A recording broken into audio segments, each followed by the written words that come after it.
Standing at the window, I observed the car pulling into the driveway, turning right, and disappearing into the street. I questioned why I wasn't more upset, having just witnessed 10 years of my life slip away. Wasn't there supposed to be more than a shrug and a casual acknowledgement that I should go take care of the dripping faucet? Turning towards the kitchen, I mentally replayed the events of the last half hour. Returning from work, I found my wife, Peggy, seated at the kitchen table with a full glass of wine. I sensed something was amiss right away. Firstly, she was home before me, a departure from her usual schedule of arriving half an hour to an hour after me. Secondly, there was nothing on the stove. Finally, a glass of wine, a rare choice for Peg. No sooner had I entered the room than she asked me to sit down, revealing she had something to say. Grabbing a beer from the refrigerator, I settled across from her. Peg told me she had noticed a disconnection between us in the last 6 months. Uncertain about the cause, she expressed her concern about our drifting apart. Despite attempting to discuss it, all she heard was that we were going through a rough time, and things would improve. Peg then informed me of her decision to initiate a break, emphasizing it wasn't about divorce, just a temporary separation. She felt the need for space to reflect on her life and understand the reasons behind our relationship strain, encouraging me to do the same. In response, I tried to downplay the severity of the situation, urging Peg not to view it as that bad. Acknowledging our problems, I emphasized that every marriage faced challenges. I expressed my belief that we couldn't solve these issues by being apart and not communicating. Peg informed me that talking wouldn't resolve our issues, emphasizing that I only perceived one problem in our marriage, the lack of closeness. According to her, my proposed solution was too simplistic, merely involving her getting undressed and allowing me to do as I pleased. Peg asserted that there was more to our problems. We no longer made love or snuggled, and she couldn't explain why. Despite still loving me as much as the day we got married, something was wrong, and she needed space to figure it out. She clarified that she didn't want to throw 10 years of marriage away, but believed that time apart might help. Peg had already packed her belongings and planned to stay with her sister until finding her own place, promising to call me weekly to stay in touch. As she prepared to leave, mentioning her commitment to marry, she departed without a goodbye kiss. Her actions spoke volumes, revealing the depth of our situation. It didn't take long for word to spread that Peggy and I had broken up. Most of our friends sympathized and tried their best to cheer me up. Peggy would call me once a week and ask how I was feeling, and I'd say I was doing fine. And then I'd ask how she was feeling, and she'd say she was fine. Then I'd ask her if she was ready to come home, and she'd say, "Not yet." 6 weeks into Peg's absence, unsettling rumors surfaced, hinting at her having a boyfriend. I didn't want to believe it. I wanted to believe that it was just like she said, that she just needed some time alone to get her thoughts in order, and then she'd come home.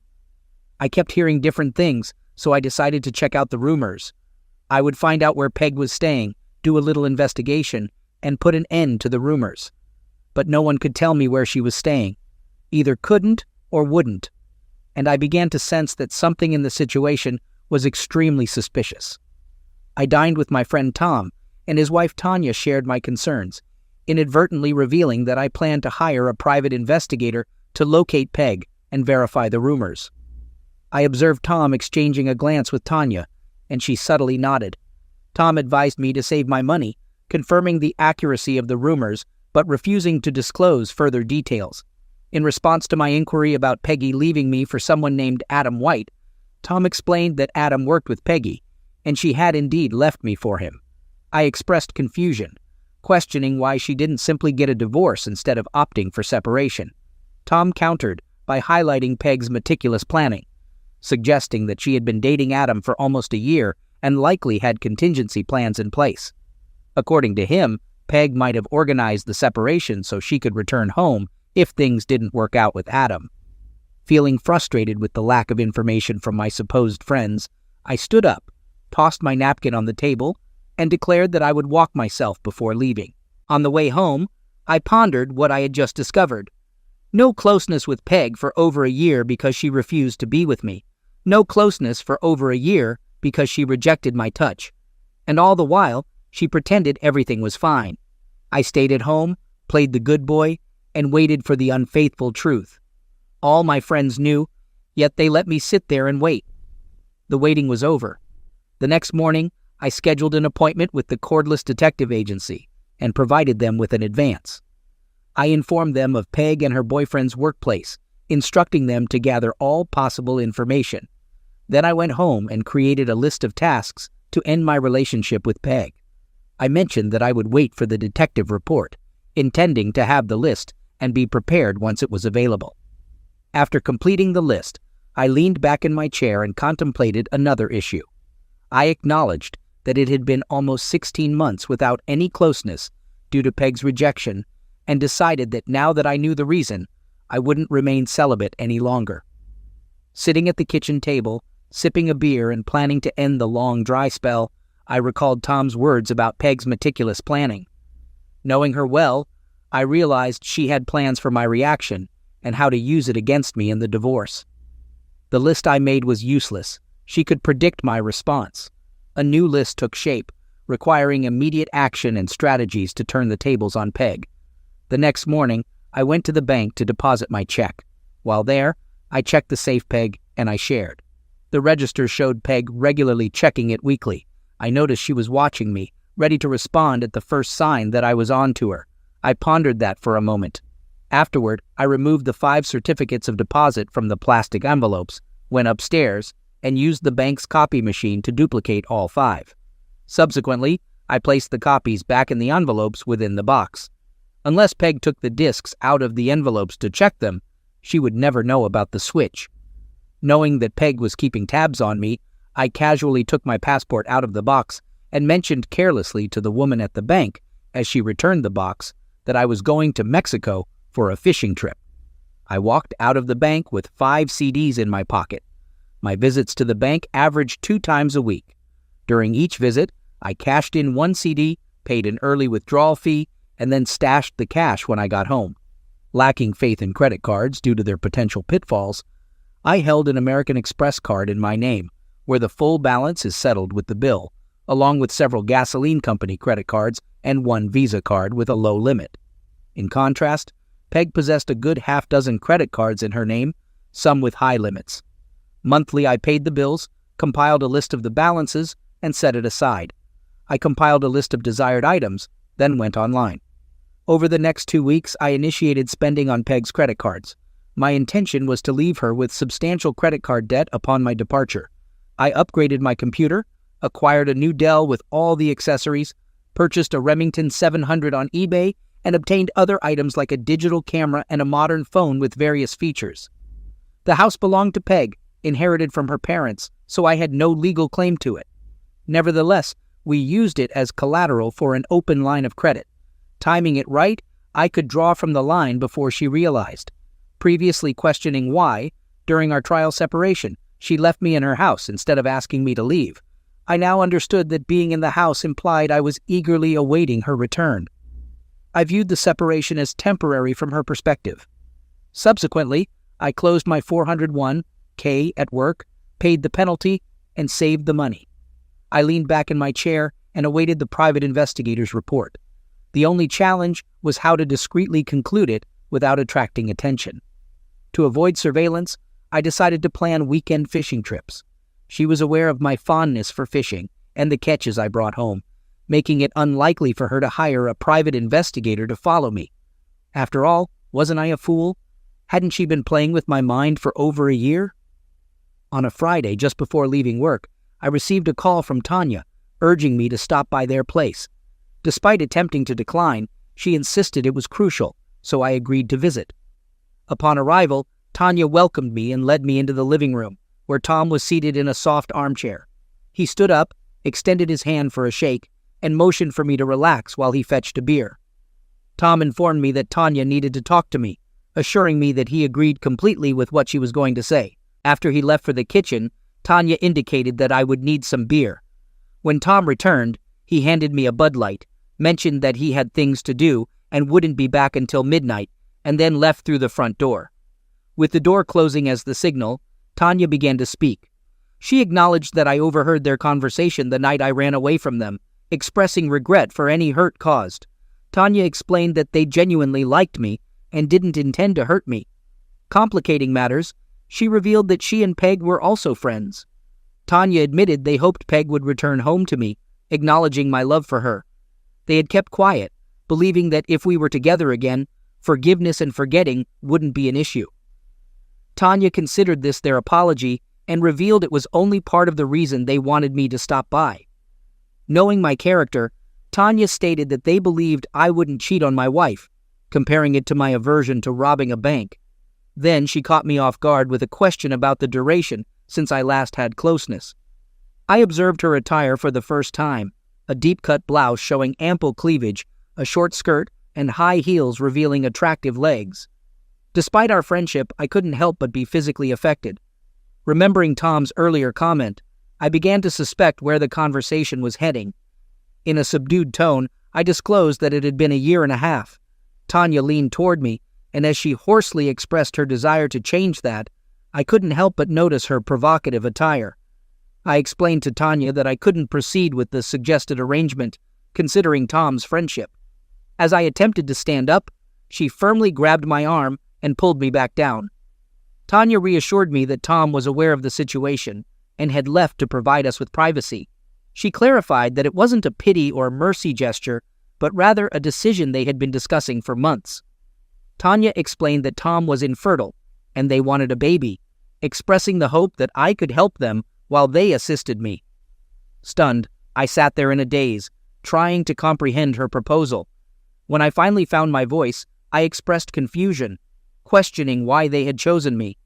Tanya emphasized their desire for a known donor who would be involved in the child's life, suggesting that I would play the role of the godfather, always there for the baby like an uncle. I struggled to grasp the logic of her proposition, but Tanya insisted that they had thought it through. She presented scenarios where I might be needed, either for emotional support or even as a potential organ donor in critical situations. Tanya asserted that they wanted me to be part of their family. Despite my reservations, she shifted the conversation, questioning whether I found her attractive. Tanya squeezed the lump in my pants, interpreting it as a positive reaction. She then knelt down, unzipped my pants, and explained the advantages of being the father of her child, highlighting the need for frequent lovemaking to ensure pregnancy. Tanya assured me that she wouldn't limit our encounters to her most fertile days, and suggested that we proceed to the bedroom for what she referred to as serious procreation. After kissing Tanya once more, I prepared to leave. As she escorted me to the door, she expressed gratitude for what had just transpired. Tanya mentioned her desire to continue such encounters daily until she became pregnant. However, she acknowledged that Tom was accustomed to more frequent closeness, about 3 or 4 times a week. Despite Tom being fine with us seeing each other, she didn't want to offend him. Tanya requested that I call her the next day to make plans for the future. All the way home, I thought about what had just happened, and as I pulled into the driveway, it occurred to me that if Peg was watching me, she would find out about my visits to Tom and Tanya, and notice that Tom had left and I had stayed a few more hours. The next morning, I called Tanya and explained my thoughts to her, but she told me not to worry because Tom had not left. He had gone down to his basement workshop and stayed there until I left. This information got me thinking. It was one thing to make love to Tanya when Tom was gone, but could I do it if I knew he was in the house? Tanya must have known what I was thinking because she said, "Don't worry, Rob. Everything will be fine, I promise." That same day, I got a call from Tom, inviting me to have a drink with him after work. It was a bit awkward. Try sitting down with a guy you've known for 20 years, who's a good friend, and whose wife you just had a consensual night with. He must have known what I was thinking, so he got right to the point. Tom acknowledged the awkwardness of the situation and expressed the need to discuss it. He affirmed his complete agreement with what had transpired between Tanya and me. Tom disclosed that Tanya hadn't revealed the full truth and admitted that he was impotent, unable to engage in intimate activity for over a year. He explained that Tanya's passionate behavior the previous night was an attempt to compensate for his inability, and her concern for not wanting to hurt him was a cover for the truth. Tom contrasted Tanya's consideration for his feelings with Peg's selfishness, noting how Tanya put him first, even in challenging circumstances. Tom shared that Tanya's sensuality was a challenge for him, and despite her efforts to cope, she was inevitably going to seek satisfaction elsewhere. He understood her love for him, but recognized the impossibility of maintaining their relationship if she were to cheat behind his back. Tom revealed the dilemma he faced. While he could comprehend the reasons for potential infidelity, he couldn't tolerate the dishonesty that would come with it. Tom said that only solution, as far as him could see, was to handle it openly. However, Tanya wasn't the type to agree to take a lover openly while him sat in the living room. She could probably do it with a stranger in a motel room, but not with him around. They needed someone steady, someone we both loved and felt comfortable with. After considering various candidates and not reaching an agreement, they kept coming back to me. There was concern that if they started with me and Peg came back, it would stop, and they would have to start over. Tom expressed confidence that Peg would eventually return, given that everyone who knew Adam White considered him an unpleasant person. He believed Peg would realize that soon enough and come back to me, convinced that I was oblivious to her actions. I chuckled because Tom seemed to understand me well. The prolonged separation made me sense that something was wrong, and now I knew it. According to Tom, Peg was history, even if she didn't know it yet. He was confident that I wouldn't take her back under any circumstances, freeing Tanya and him to approach me. They wanted to have a baby, and Tanya needed a physical relationship. Until doctors could identify and resolve Tom's issue, they needed someone else to fulfill that role for Tanya.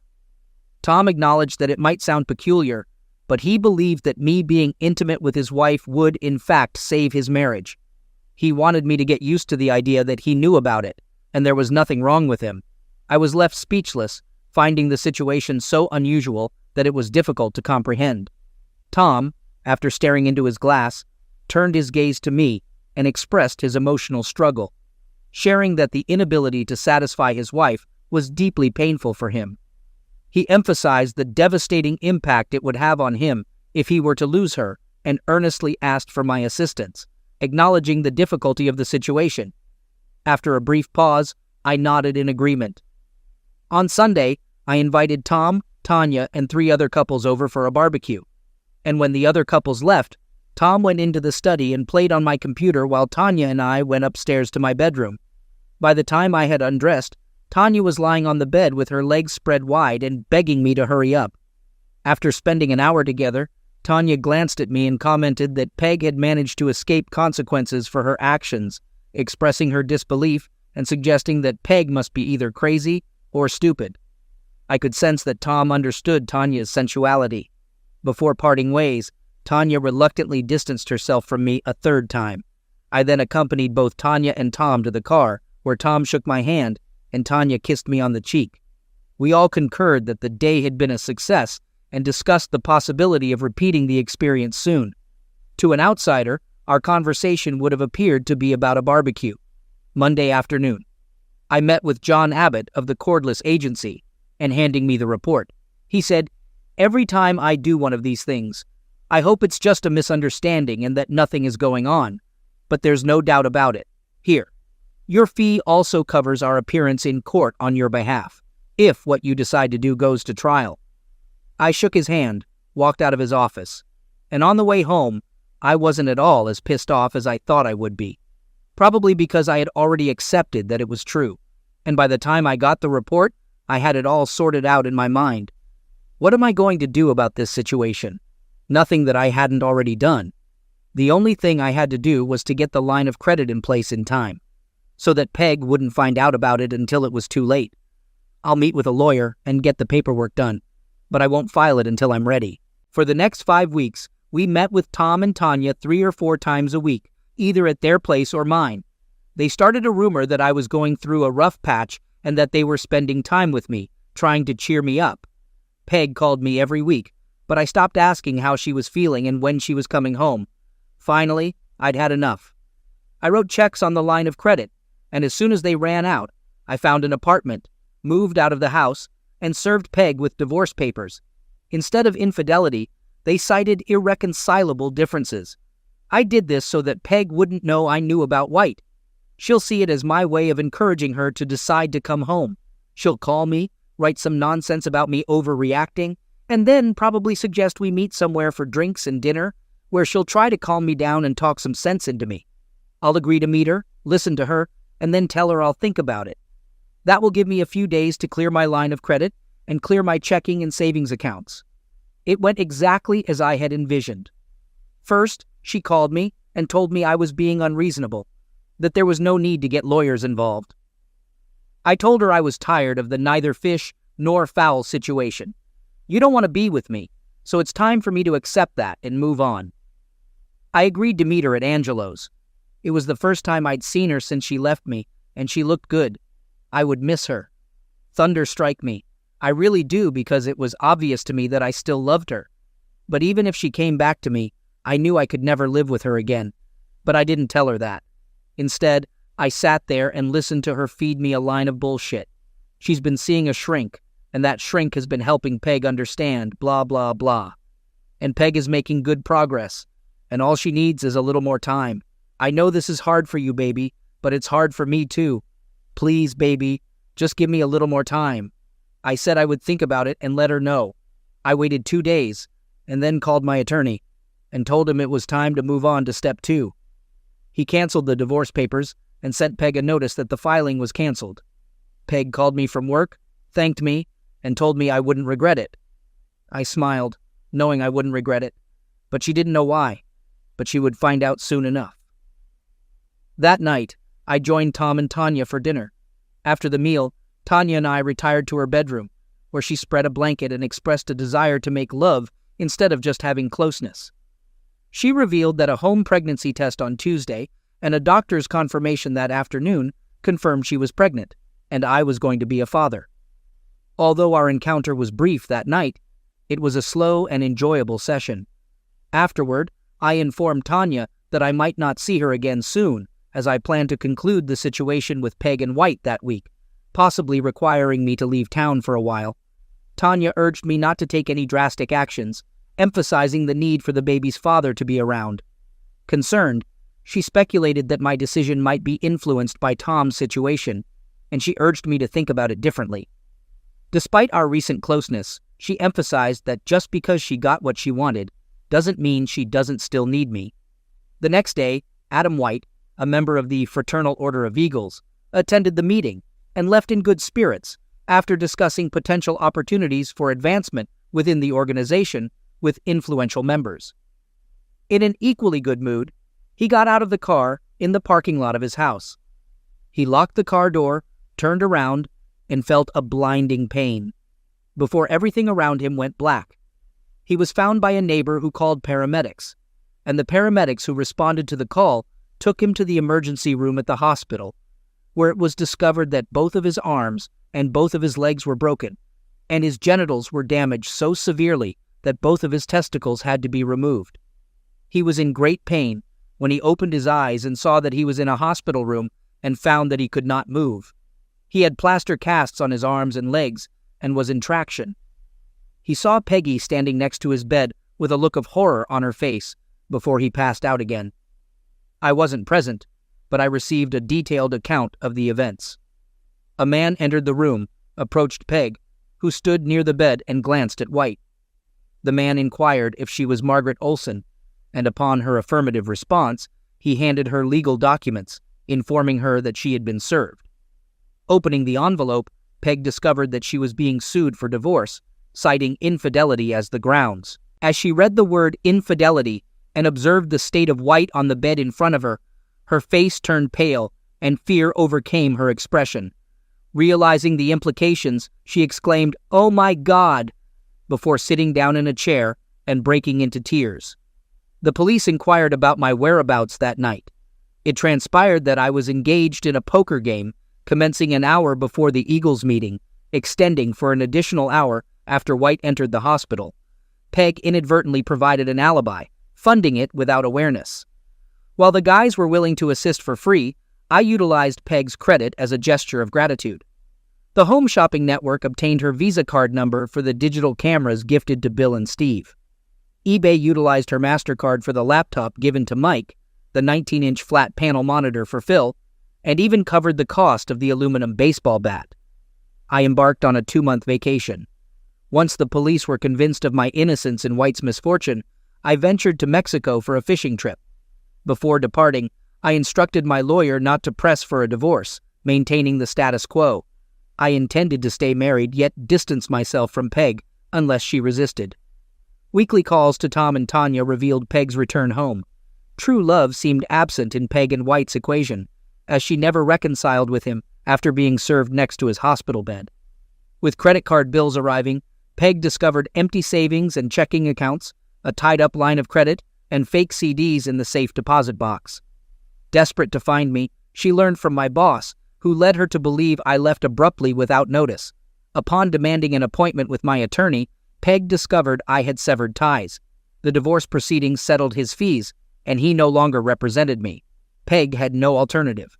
4 months post my fishing departure, she declared bankruptcy, losing her house, and trading her Lexus for a used Geo. Upon my return from Mexico, I rented an apartment across town, avoiding places where she might spot me. Tanya, now 5 months pregnant, and even more alluring, and I resumed our relationship without concerns about being observed. 2 or 3 times a week, we spent nights at each other's places. Peg found out about my return 2 months later, and one day, waiting for me in the parking lot after work.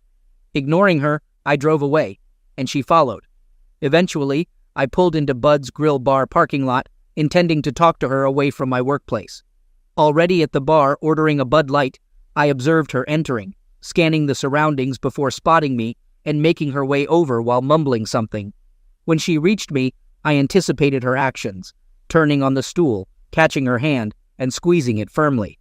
I warned her not to provoke me too much, expressing my readiness to cause her pain. After releasing her wrist, I clarified that I wasn't running away, but moving slowly and carefully to ensure she could follow me. I emphasized that discussing her actions in the parking lot where I worked was inappropriate, as everyone there already knew about her behavior. I expressed my desire to talk to her. Peg insisted she didn't want to talk, demanding her money back. I questioned her about the money, asserting that she owed me for the house and that half of everything else was rightfully mine. I refused to give it to her, justifying my stance as compensation for the pain, suffering, and loss of marital rights I endured. I recounted the 1.5 years of abstinence while she was involved with someone else, highlighting the humiliation I faced as people viewed me as a deceived husband. I accused her of making me lose my parents' house, expressing frustration and resentment. I confronted Peg, expressing skepticism about the significance of the shared assets, given her decision to live with another man. When she demanded money, I firmly rejected her request, asserting that she had attempted to manipulate me, got caught, and faced the consequences. I informed her that the court would determine the division of property, but she wouldn't receive any money from me. I outlined a strategy for the legal proceedings, explaining that once she sued, I would countersue. I emphasized the ability of a skilled lawyer to prolong the case for 6 to 8 months, during which she would be paying her attorney. I questioned her financial ability to sustain legal fees without gaining anything. I claimed to possess sufficient evidence to defend my case in court, warning her that if I won, she would suffer the consequences. In a worst-case scenario for me, I described a scenario where I would agree to divide the assets but subsequently evade payment. I highlighted the impracticality of retrieving money from me, as I had no savings or checking accounts, a leased car, and lived in a furnished apartment. I underscored that the only recourse Peg and her lawyer would have with a judgment was to garnish my paycheck. However, I warned that if my paycheck was garnished, I would lose my job, leaving her with minimal financial gain after spending years on attorney fees. All that's left is to return to the judge and face the possibility of jail for contempt of court if I refuse to comply. I informed Peg that she could expect only a postcard from a small fishing village in Mexico where I would reside until my funds ran out. I acknowledged that thanks to her, I now had something else. I urged Peg to come to terms with the fact that she had manipulated me, been caught, and faced retaliation. I suggested she consider herself fortunate, especially when reflecting on the fate of her boyfriend. I emphasized that she could still be intimate with anyone, unlike her boyfriend who had lost his masculinity and could never be with another man's wife. When Peg accused me of having a hand in what happened to Adam, I pointed out the difference between perception and proof. I questioned her about the progress of her novel, noting that she hadn't seen Adam since the first day he was in the hospital. In response to her assertion that I took away the only thing he had, I sarcastically acknowledged his well-endowed nature and prowess as a lover. I suggested that if I had known she would eventually come back to me, the entire situation could have been avoided. I ended the conversation with a tone of regret, musing about the potential for a more joyful life if we had communicated better. Peg responded with irritation, labeling me a prick, to which I retorted that she was a worthless phony. I finished my beer, stood up, sang "Bless You," and walked out of the bar. 3 days later, I received divorce papers citing irreconcilable differences. I made no objection, and she received half of the marital assets, with an order for me to repay the borrowed money. I wished her luck and discarded the final decree. She must have believed my predictions because I never heard from her again. One interesting outcome emerged from this chaos. Everyone agreed White was a prick. Even pricks can have a friend or two, and one of them was Peggy's boss. He disliked how she treated White after his misfortune, so he let her go. Well, not exactly fired. The recession necessitated downsizing, and Peggy was downsized, though everyone knew she was fired. Unable to find work locally, she moved to California, where she had relatives. No one, not even her sister, has heard from her since. Plus, there is one more chapter to this story. It was a sad ending, but, at the same time, a glorious beginning. Tanya gave birth to a beautiful baby girl, and Tom adored and spoiled her.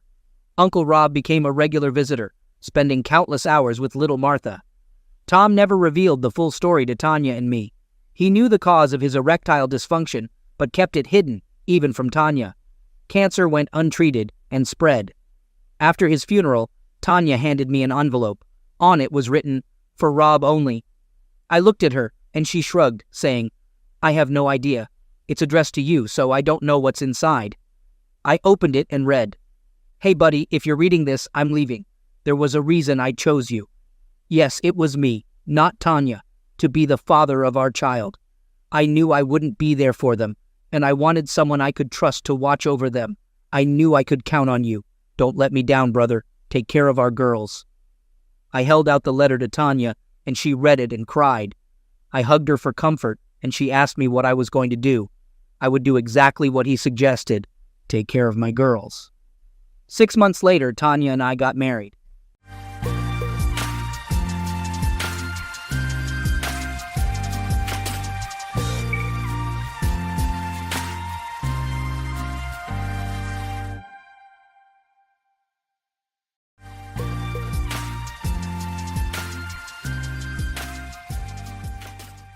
Ray and Josie had spent 40 years together, raising 2 children, Christine and Leo, and enjoying the fruits of their hard work. Ray, now retired, stayed active by playing golf despite some heart problems. Josie, energetic for her age, focused on maintaining their home. Though their marriage had faced challenges, it had settled into a familiar routine. However, cracks started to form. Josie, once content with their slower lifestyle, began to crave more. Ray believed they had adjusted to his health limitations, but Josie felt otherwise. Her growing dissatisfaction went unnoticed by Ray, creating an emotional distance that opened the door to something unexpected. One morning, Ray's golf game was canceled due to heavy rain. Disappointed, he returned home earlier than usual, not bothering to warn Josie. When he entered the house, he was stunned to see Josie in a pink silk robe, standing with a much younger man. At 59, Josie still had an attractive figure, which clearly hadn't gone unnoticed by this stranger. As Ray walked in, Josie greeted him with a smile and attempted to kiss him, but he pulled away. "Are you out of your mind, Josie? I'd rather not know where your mouth's been, though I can guess," Ray said, disgusted. Realizing what she had nearly done, Josie quickly introduced the young man, Luke, to her husband. Luke was about an inch shorter than Ray, but his fit, athletic build showed he was likely in his 20s or 30s, possibly a former college athlete. His short brown hair and average face didn't stand out, but he confidently placed a hand on Ray's shoulder. Ray held back the urge to react violently. "Nice to meet you. Josie has told me a lot about you. Don't worry, in 25 or 30 years, I'll probably have the same issues you think I have." Ray missed the closeness with Josie, but thought they were doing fine with some adjustments. Luke's smug smile irritated him, but Ray kept his cool. "Luke, get out of my house. If I see you here again, I'll eliminate you. I have a weapon." Luke's grin vanished as he quickly left, mumbling, "I thought you didn't mind." Ray locked the door and stormed to his bedroom, furious that Josie seemed unbothered by what had just happened. She followed him in, now with her robe closed. "That was rude," she remarked. Ray, still in disbelief, snapped. "Rude? I walk in on you with some guy you just slept with and I'm the rude one? You're out of your mind." Josie softened, trying to touch Ray's shoulder, but he pulled away. "I'm sorry, Ray. What we had was nice, but it wasn't enough for me." "You could have told me that. Where did you even find this guy?" "He's a friend of Marjorie's. When she didn't want him, she gave me his information." "He's just using you for easy Zex." "Maybe, but I'm using him too." "So what difference does it make?" Josie said calmly. "How long has this been going on?" "A few months. He comes when you're golfing, takes care of me, and leaves before you're back. It doesn't affect you. You get your exercise, I get mine." Ray suddenly realized why Saturdays had become linen-changing days. "I don't care if I'm not here. I'm done with this. I'll give up golf if I have to." "Ray, be smart. You need your golf. This works for both of us." "Maybe for you, Josephine, but not for me." This was the last time. Ray went to his room to shower and change into something casual. Meanwhile, Josie dressed and drove to Christine's house, where her daughter lived with her husband and 2 daughters. By the time Ray finished showering, the house was empty. With no note left, he assumed Josie needed space, which suited him fine since he felt the same. The shower helped Ray calm down. While he understood Josie's needs, he couldn't justify her actions. He knew he wouldn't have done the same if their roles were reversed, and he wasn't willing to overlook her betrayal. The next day was the 4th of July, a holiday the family had always celebrated together. Ray prepped marinated chicken, hamburgers, and hot dogs for the younger kids, eager to spend time with everyone. The barbecue went smoothly, with friends and family gathering. Josie looked radiant, laughing and smiling as if nothing had happened. Though Ray was still hurt by what he'd discovered, he considered forgiving her once, given their long marriage. As guests began to leave, Ray excused himself for a nap, wanting to rest before the evening fireworks. After a couple of hours, he woke feeling refreshed, ready to enjoy the night. He changed and went to the living room where his family sat around the table. Josie was at the far end, with his granddaughters Julia and Allison, Christine and her husband Eric, and his son Leo and wife Rebecca. The atmosphere felt heavy, and Ray realized they were staging an intervention. Christine spoke first. "We need to talk about Mom." Ray glanced at Josie, her face unreadable, and then back at his daughter. "What about Mom?" "She told us about Luke," Christine said. Ray was stunned. "She told you?" "Yes, and about your issues," Christine confirmed. Ray stared at his wife, stunned that she had shared such personal details with their family. "My problems? This doesn't concern any of you." "But Mom's happiness does," Christine responded. Ray turned to Josie. "Are you unhappy?" "I am happy, Ray. Please don't doubt that," Josie replied. Christine interrupted again. "But Mom has needs, and well, you can't meet them, isn't that true? So I'm selfish for not accepting this?" "We're not labeling it that way, Dad. We're just saying you should support Mom taking care of things quietly, since you can't," Christine explained. Ray looked around the room, realizing his family seemed to accept, or at least tolerate, Josie's infidelity. He felt older and more defeated than ever.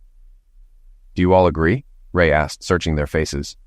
They nodded, though some hesitated. He needed clarity. "Leo, do you agree with this?" Ray asked his son. "Yes, it'll help Mom," Leo said. "Eric?" Ray turned to his son-in-law, expecting no disagreement.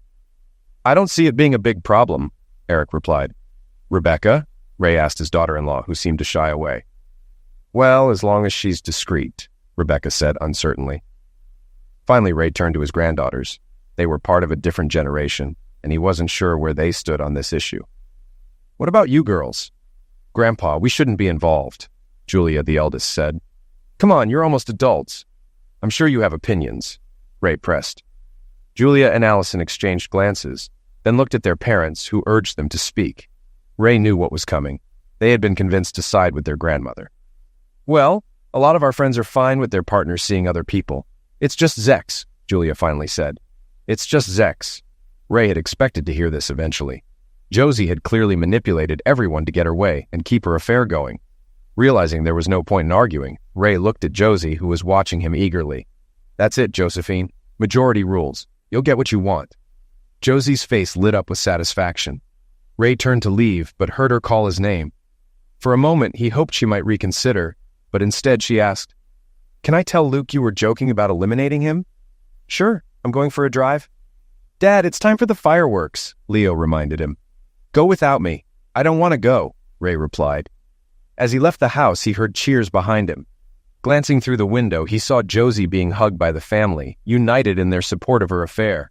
She was already calling Luke to confirm their next meeting, assuring him that Ray had backed down.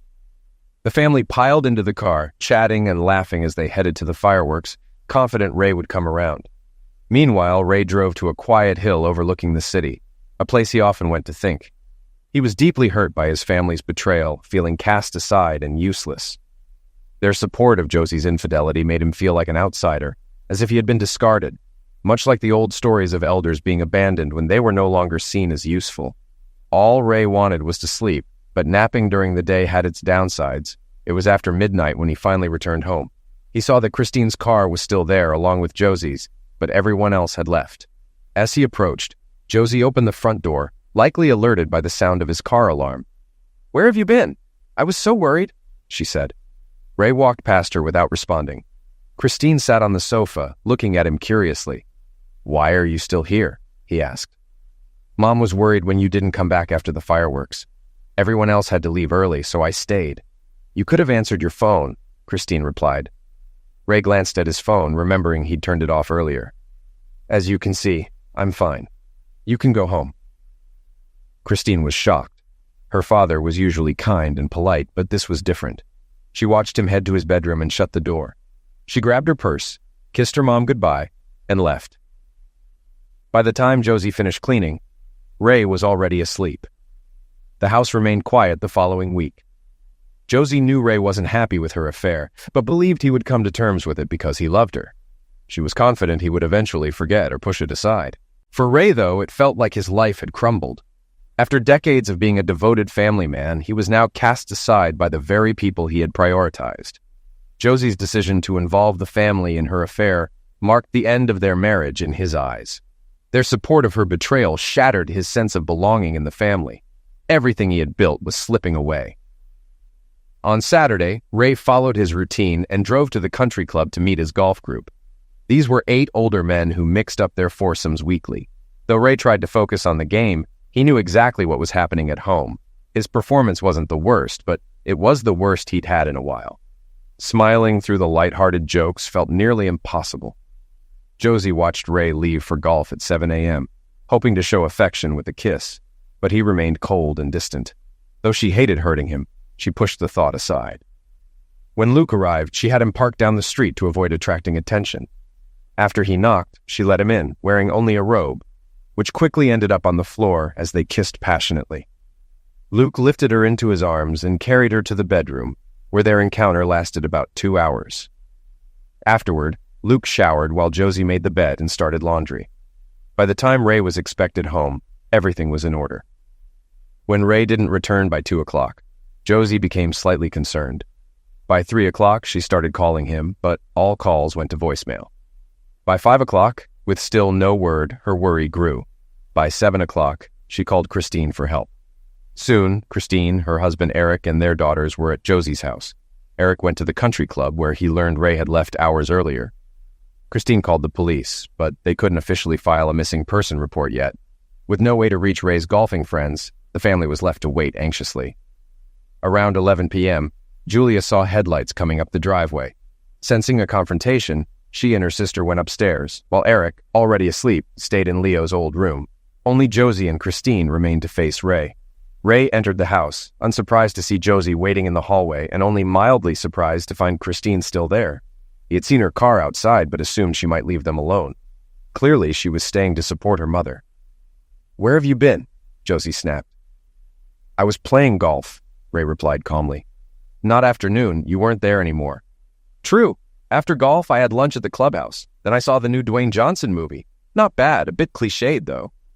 "I don't care about the details, Raymond," Josie shot back. "You asked where I was," Ray muttered.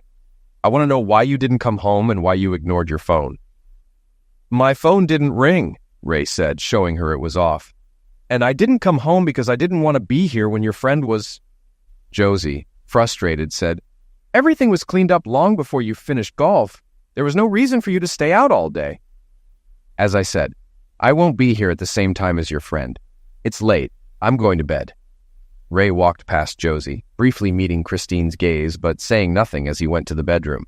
He expected one of them to follow, but neither did. As he got ready for bed, he overheard voices in the hallway and realized Christine's family was gathered in the house. Great, he thought. By the time Josie came to bed, Ray was already asleep, or pretending to be. She considered waking him to talk, but decided against it. The following weekend passed similarly. Josie neither called nor texted. She had accepted that Ray would be gone all day and used the time to thoroughly clean the house again. However, as the day dragged on, Josie started feeling uneasy being alone. So she called Christine, who agreed to come over and keep her company until Ray got back. Eric and the girls stayed home, but Christine came to support her mother. Ray arrived home around 11 p.m., surprised to see Christine's car parked at the curb again. He wondered if another confrontation was brewing. Walking through the door, he was greeted by Josie's warm smile and a kiss on the cheek, with Christine smiling in the background. "Why don't you change, love? Then you can tell me what you've been up to all day," Josie said softly, almost cheerfully. Ray was a bit confused. Josie seemed more relaxed than usual, her good mood intact. It didn't take him long to assume she'd had her usual meeting with Luke earlier in the day, which had left her in high spirits. Sighing, Ray went to the bedroom to change into his pajamas. When he returned to the living room, Christine was still there, seemingly waiting to speak to him before leaving. She hesitated for a moment and then said, "Dad, I know this is tough for you, but I just want to say how amazing it is that you show your love for Mom by letting her do this. It's really helped her." Ray stared at his daughter, shocked. "Letting her? Is that how you see it now?" He felt the weight of Christine's words sink in. They thought he was allowing it, as if he had given his approval for the affair. He couldn't believe the situation had reached this point. He realized they all believed he had accepted it. Looking at Christine, his voice heavy with resignation, he said, "I'm telling you now, Christine, this is the last conversation we'll have on this topic. The last. Make sure everyone knows." Christine, taken aback by her father's stern tone, nodded in understanding. "Of course, Dad, I get it. It's hard to forget if people keep bringing it up. I'll tell everyone." With that, she kissed him on the cheek and left. A moment later, Josie came in with drinks for both of them. Ray couldn't help but think Josie had planned for Christine to speak to him first. He drank his water in silence, watching Josie move around the room with her usual ease, seemingly unaware of the tension still gnawing at him. This pattern continued for months. Josie enjoyed her relationship with Luke, while Ray found new ways to occupy his time.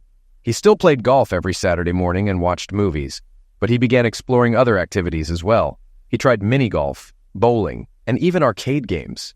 He wasn't very good at them, but he had fun, finding some solace in these new distractions. At home, life settled into a routine, or at least what passed for normal. Luke was never mentioned. Every evening, Ray and Josie had dinner together and pleasant, if ordinary, conversations. Their closeness had shifted, but Josie, convinced her relationship with Luke didn't affect her marriage, continued showing love and affection toward Ray.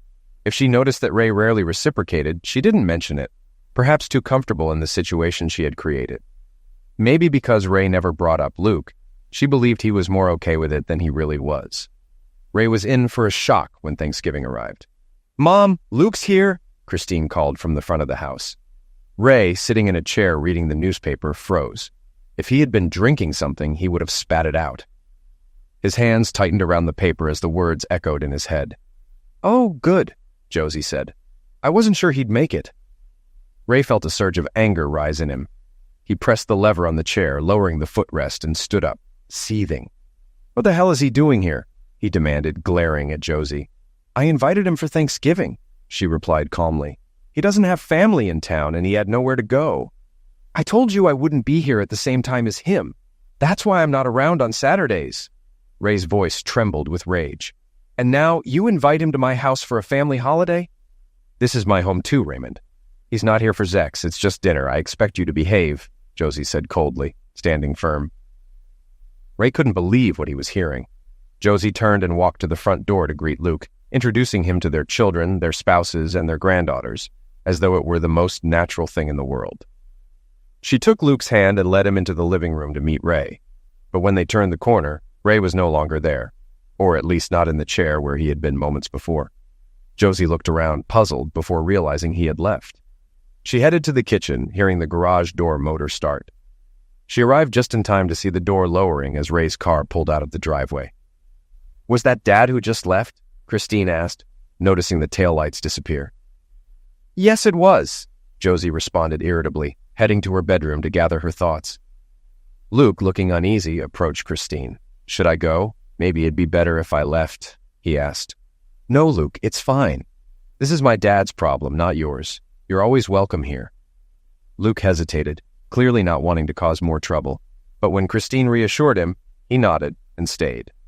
The family and Luke bonded over dinner, and despite the underlying tension, the evening went smoothly. Luke engaged with Leo and Eric, chatting about football while the women went shopping. No one noticed when Ray's car passed by later that night. By the time everyone returned from shopping, Leo and Eric had dozed off on the couch, and Ray was still gone. Concerned, Christine woke her husband and kids, sending them home, but she stayed behind to keep her mother company. Leo and Rebecca left, leaving the house quiet as Josie and Christine waited for Ray. Ray came home around midnight, hoping Josie had gone to bed by then, but as soon as he stepped inside, she was there waiting. "Where have you been all day?" she demanded, her voice sharp with frustration. "I went to Denny's for Thanksgiving dinner, then caught a few movies," Ray replied calmly. "We had a great meal right here, and you went to Denny's? Why would you do that?" "It's not about the food, Josephine. It's about the company." Josie's frustration peaked. "I can't believe a 64-year-old man can't be polite to a guest I invited into our home. I would never treat someone you invited like that." "I told you I wouldn't be in this house at the same time as him. That didn't just mean when he's here for Zex. I meant any time, and you knew that. Yet you did it anyway. It was just dinner, Ray. Maybe for you," Ray said, raising his newspaper between them, ending the conversation. After 5 minutes of silence, Christine knelt beside him, her voice soft, almost childlike. "Dad, please try to understand that he means a lot to her. She doesn't love him, but she cares about him. She didn't want him to be alone for the holiday."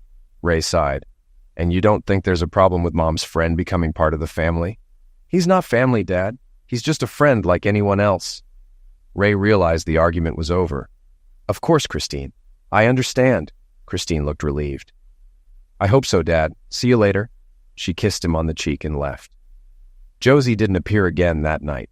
When Ray finally dragged himself to bed, Josie was already asleep. Thanksgiving marked a turning point in some ways. Displays of affection between Ray and Josie almost vanished. They lived more like neighbors than a married couple.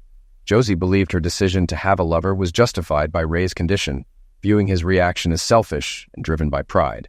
Ray, however, saw it as the ultimate betrayal of their decades-long marriage.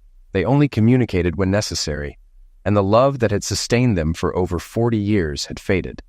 When Josie mentioned needing to do last-minute shopping on Christmas Eve, Ray didn't say a word. Although she hadn't needed to do that in years, he knew where she was going. He didn't have to follow her or check her phone. Her expression told him everything. Whether she planned to exchange gifts or something more, he wasn't sure, but he knew she would have a private celebration with Luke on New Year's Eve. Ray kissed his wife at midnight, though without the passion of past years. Josie felt disappointed she couldn't express her feelings to Luke, but she still called him the next day to wish him a happy new year. With Valentine's Day approaching, Ray planned a nice dinner at a fancy seafood restaurant, and Josie looked forward to it, thinking maybe her husband was coming back to her. But Ray had lingering suspicions. Josie's desire to spend holidays with her lover made him suspicious about Valentine's Day. He doubted she'd let the day pass without seeing Luke. So Ray left the office for a bit to watch the house. He parked at the end of the street with a clear view of the front door. Sure enough, Luke parked around the corner and walked to the house. Ray half expected him to walk right in, but instead Luke knocked, and Josie let him in. Ray doubted they were just going to talk. It was their personal Valentine's Day celebration. Apparently, they weren't just casual lovers anymore. That evening's dinner was subdued. Josie approached Ray with hope, thinking they might rekindle their relationship, but the good mood he'd shown over the past few days was gone. Josie was disappointed but tried to make the best of it, wondering what had changed. With no small children around, Easter was just an excuse for a big family dinner. They hid a few large plastic eggs in the yard, usually containing gift cards or something similar. It was just for fun and to get into the holiday spirit.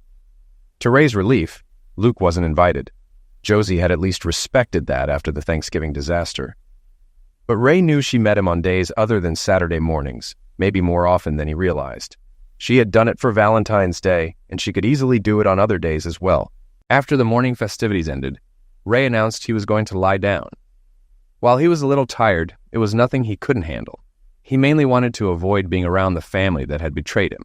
He couldn't avoid them completely, but he could limit his time with them.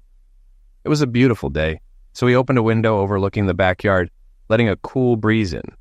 Unfortunately, he also overheard Josie and Christine's conversation. "So, how's Luke doing?" he heard Christine ask. "Shh, not too loud. I don't want your father to hear." Okay, Christine replied, lowering her voice, but still loud enough for Ray to hear. "I just can't believe my mom has a boyfriend 10 years younger than me." "He's not my boyfriend, Christine. He just..." "Come on, Mom. You sleep with him 2-3 times a week and you both go out to dinner.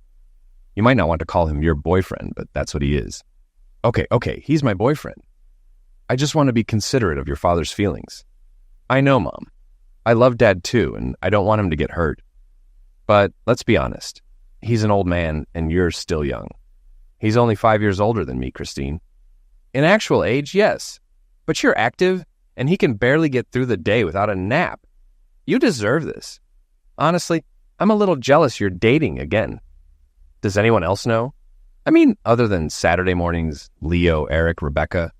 "No, I don't involve them." "Does everyone agree with this?" "Leo and Eric think it's fine. They agree that I should meet my needs since Dad can't anymore. Rebecca's the only one who thinks it's wrong, but she doesn't want to hurt Dad, so she won't say anything. What Dad doesn't know won't hurt him." Hearing how deep Josie's betrayal ran, and how Christine fully supported her mother's affair, Ray felt the last bits of love and affection for them leave his heart. Though he had made tentative plans before, out of love for his family and his long marriage to Josie, he had held back. Now, it was time to begin his final plans in earnest. Ray quietly closed the window and lay down.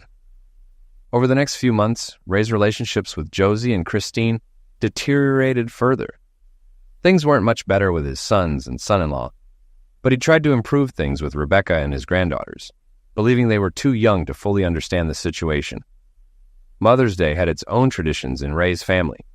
For them, it meant brunch at an upscale French-themed restaurant. The food and service were excellent, with prices to match. When the kids were younger, Ray used to take the family out to celebrate with Josie. As the kids grew up and started working, they took over the tradition, doing the same for Father's Day. The family had an unusual arrangement. The other parent didn't attend the celebration. Years ago, Ray stopped going to Mother's Day, and Josie stopped attending Father's Day. The kids celebrated with each parent separately, and Ray had always been fine with that until this year. He had a feeling, based on recent events, that something wasn't right. So instead of spending his usual free time reading, Ray dressed and headed to the restaurant. Josie had been gone about 30 minutes, so he knew she'd be there. He didn't plan on participating or even letting anyone know he was there. In fact, he doubted he'd even have to get out of the car. He drove around the parking lot, easily spotting Christine and Eric's car, then Josie's car, followed by Leo and Rebecca's. Ray began to hope he was wrong, but then he saw what he had feared. Tucked away in a corner parking spot, Luke's car. Ray had seen it enough times to recognize the license plate. His wife, or maybe his daughter, had invited her lover to a family event, fully knowing Ray wouldn't be there. Despite all that had happened, and despite Ray's fading love for Josie, this new betrayal filled him with rage. Any plans to temper his actions vanished. Ray returned home, grabbed his golf clubs, and headed to the local course. He went through several buckets of balls, losing count. By the end, he was exhausted. His shots weren't very far or accurate, but he felt better. He drove home ready for a nap. They considered him useless, thinking he couldn't get through a day without rest. He'd let them continue to think that. Josie greeted him when he walked in. He wondered if she had a private celebration planned with Luke, though he no longer cared. It still hurt, but it wasn't worth worrying about anymore. As he walked through the door, he wondered if she'd admit to inviting Luke if given the chance. "How was Mother's Day with your family?" Ray asked, putting slight emphasis on family. "It was wonderful, Ray. Thanks for asking. I had a great time with the kids," Josie replied. She didn't mention Luke. Did this mean the family now considered him part of it? Or had she just decided not to mention him? Ray realized he would never know. He went to the bedroom and took a nap. Soon, the 4th of July came around again. Josie was in a good mood, and Ray knew why. He had stayed by her side for nearly a year now, and Josie undoubtedly thought she had it all figured out. She had a husband who supported her, and a younger man she met with several times a week. In her mind, her life was nearly perfect. Luke had started a new evening job, allowing him to spend a few half-days a week with Josie. Though the pay wasn't much, that wasn't why she was with him. To avoid rubbing it in Ray's face, they mostly stayed out of Josie's bedroom, except for their Saturday matinees. They used Luke's apartment or borrowed a friend's place when necessary, since Luke had roommates. The hardest part for Josie was excluding Luke from family events. She didn't bring it up with Ray again, knowing he wouldn't change his mind, and that was the only thing that really upset her. At first, and even now, she hoped Ray and Luke could at least become acquaintances, if not friends. In her view, they weren't competing. Luke gave her one thing and Ray gave her another, so she spent her days with Luke and evenings and weekends with Ray. She didn't understand why it couldn't work, so reluctantly, she didn't invite Luke to the family barbecue and fireworks outing. The family arrived early to help with meal preparations, and Ray made sure to stay visible and active, ensuring no one could doubt later that he was tired. He carefully watched the crowd, wondering if Josie might sneak Luke in, but he never showed up. As the day wore on, Ray pretended to get more tired. Although some of it was real, much of it was exaggerated. Maybe he overdid it, as Josie seemed to notice and approached him. "Honey, why don't you lie down and relax before the fireworks?" she suggested gently. The hardest part of all this for Ray was knowing Josie still loved and cared about him, which made what he was about to do even tougher. "I'm not going to the fireworks. I just want to enjoy the day with my family and head to bed early." "Ray, are you sure? You missed them last year. But before that, you always loved going," Josie said, genuinely concerned. "Yeah, I'm sure. I guess I'm just getting old, but everyone else will have a great time without me." "Okay, if you're sure." As soon as she left him, Ray watched her weave through the crowd and searching for Christine. He realized Josie was trying to confirm if he would attend the fireworks because she planned to invite Luke. Even though it didn't change anything, the fresh betrayal stung deeply. As the evening progressed, most guests left, leaving only family. Josie, Christine, Leo, and Eric all stopped by to ask Ray again if he wanted to join them for the fireworks, expressing how much they'd miss him. Ray saw through it, realizing his family was slipping away from him. As they prepared to leave, he swallowed his anger and said a few words to each family member. Despite the past year, he cherished the memories of their time together and would miss those moments. He hugged his granddaughters the longest. Ray watched with a heavy heart as the family piled into Christine's minivan, laughing and happy, not even noticing his absence. He tried to push them from his mind and focused on his next steps. The family returned later than usual, giving Josie time alone with Luke. Luke thanked them for including him, especially since he had no close family nearby. Although only Josie spent much time with him, the family had come to accept him as part of their extended circle and appreciated how happy he made Josie. They said their goodbyes at the park since he couldn't come back to the house. When the family got home, they tried to be quiet so as not to disturb Ray. They poured drinks and sat around the dining room table to chat for 30 to 45 minutes before Josie suddenly remembered Ray and asked Leo to check on him. Leo got up and slowly walked into the bedroom. He didn't find Ray asleep, but noticed the bedspread pulled back, revealing the snow-white sheets Josie always insisted on. On the bed, he saw Ray's wedding ring and a flash drive. This wasn't a good sign. "He's not there," Leo said when he returned. "What do you mean he's not there?" Josie asked. "He's gone, Mom. No one's been in the bed, and I found this on the sheets," Leo replied, holding up the ring and flash drive. Not fully believing it, Josie rushed to the bedroom and saw for herself that the bed was unused. When she returned to the living room, Eric was already connecting the flash drive to the laptop. The drive contained only one large file. Josie nodded to Eric and he double-clicked it. The video began playing, and at first they saw a blank wall but heard voices. Moments later, Ray appeared on camera. "Is it recording?" Ray asked someone off-screen. "Yes," a woman's voice replied. Ray turned to the camera. "Good evening, everyone. If I've timed this right, you're watching this a little after 10 p.m., just back from the fireworks show." Everyone reflexively looked at the clock and saw it was nearly 11 p.m. They hadn't bothered to check on Ray when they got home. "At this moment, I'm on a plane flying far beyond the borders of the United States. In case you're wondering, I won't be coming back. No, Josie cried, breaking into tears. You betrayed me. The video continued.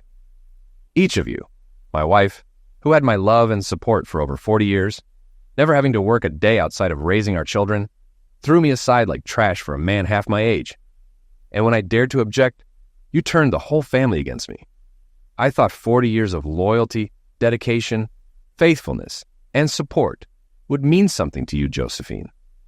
I deserved better. Your desires, and let's be honest, they were wants, not needs, should have taken a back seat to my feelings. Doing this behind my back was bad enough, but forcing the family to side with you was even worse. That day felt like 7 knives stabbed into my heart. Christine, your betrayal hurt just as much as your mother's. Growing up, you were always Daddy's girl. We did everything together. Knowing that you supported your mother in cheating on me, your own father, broke my heart more than anything she did. I didn't say that, Christine exclaimed. Never. Ray's voice pressed on in the video. Leo, Eric, you two must be the biggest idiots in the world. Do you even realize that by supporting this, you gave your wives permission to cheat on you? Leo, I don't think Rebecca would do this, but after what I've heard from Christine, you should be concerned.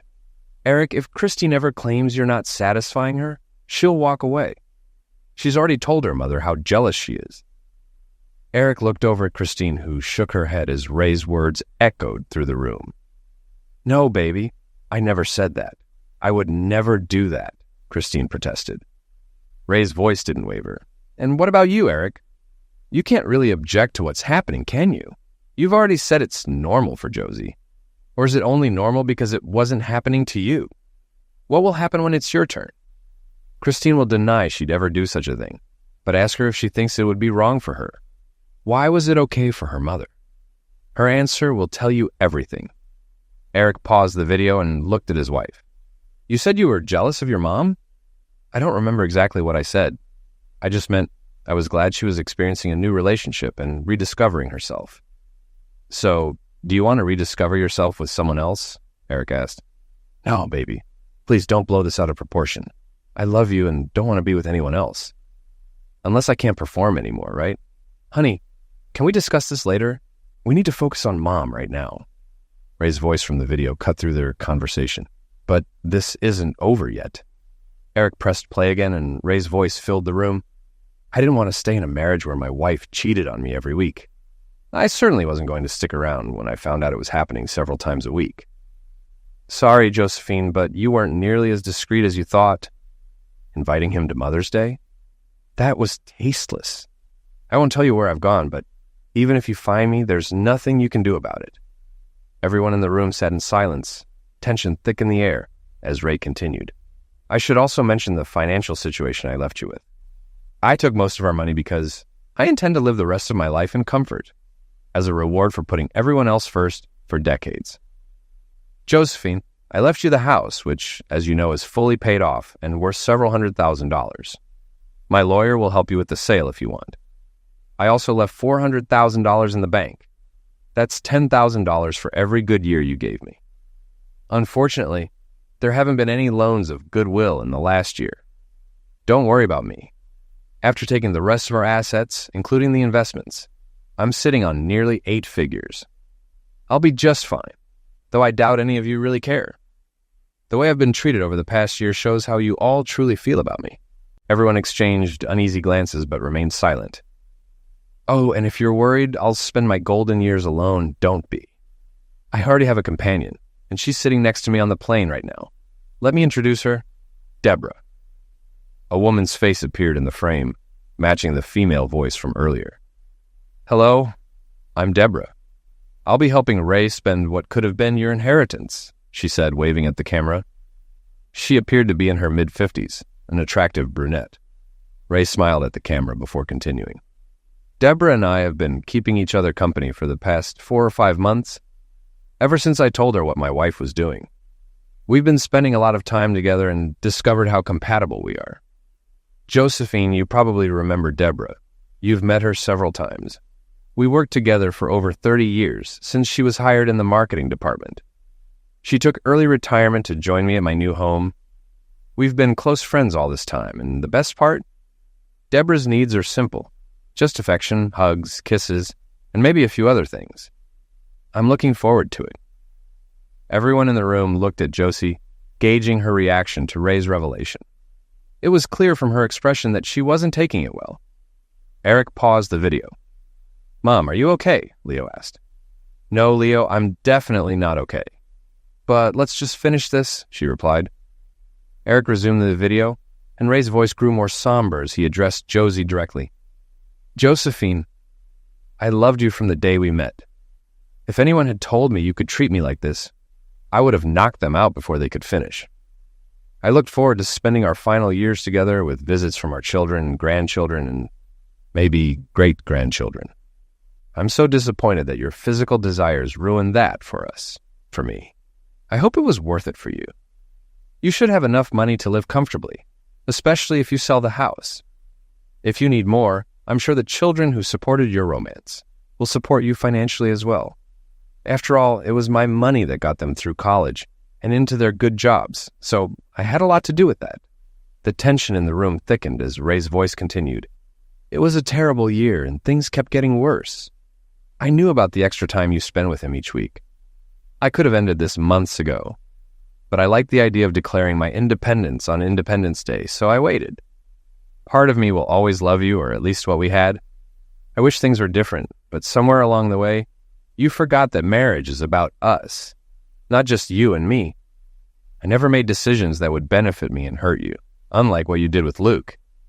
You probably thought I'd come to terms with it, maybe because I always sacrificed for you. But it doesn't matter now. It's done and can't be undone. For your sake, I hope it was worth it. Goodbye, Josephine. I'll miss you and what we could have had."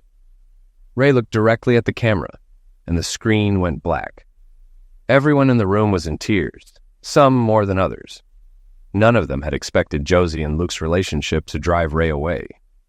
In the past, Ray had always conceded to Josie's wishes, and they assumed this time would be no different. Deep down, no one believed Ray had the guts to do anything but accept it.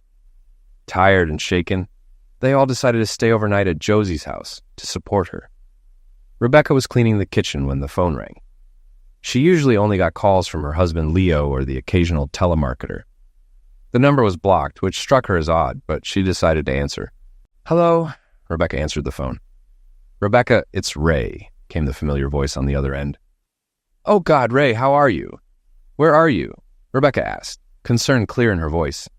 "I'm fine, Rebecca. Really, I am. But I can't tell you where I am right now. How are you?" Ray deflected. "I'm fine, Dad. I have news. I'm pregnant," Rebecca shared. "Congratulations. How far along are you?" Ray asked, the warmth evident. "Just a couple of months. We found out right after you left." "I can't believe it's been almost 3 weeks since you've been gone," Rebecca replied, her voice softening. "Yes, time flies. By the way, thanks for calling me Dad. I thought I'd lost that title," Ray said, gratitude in his tone.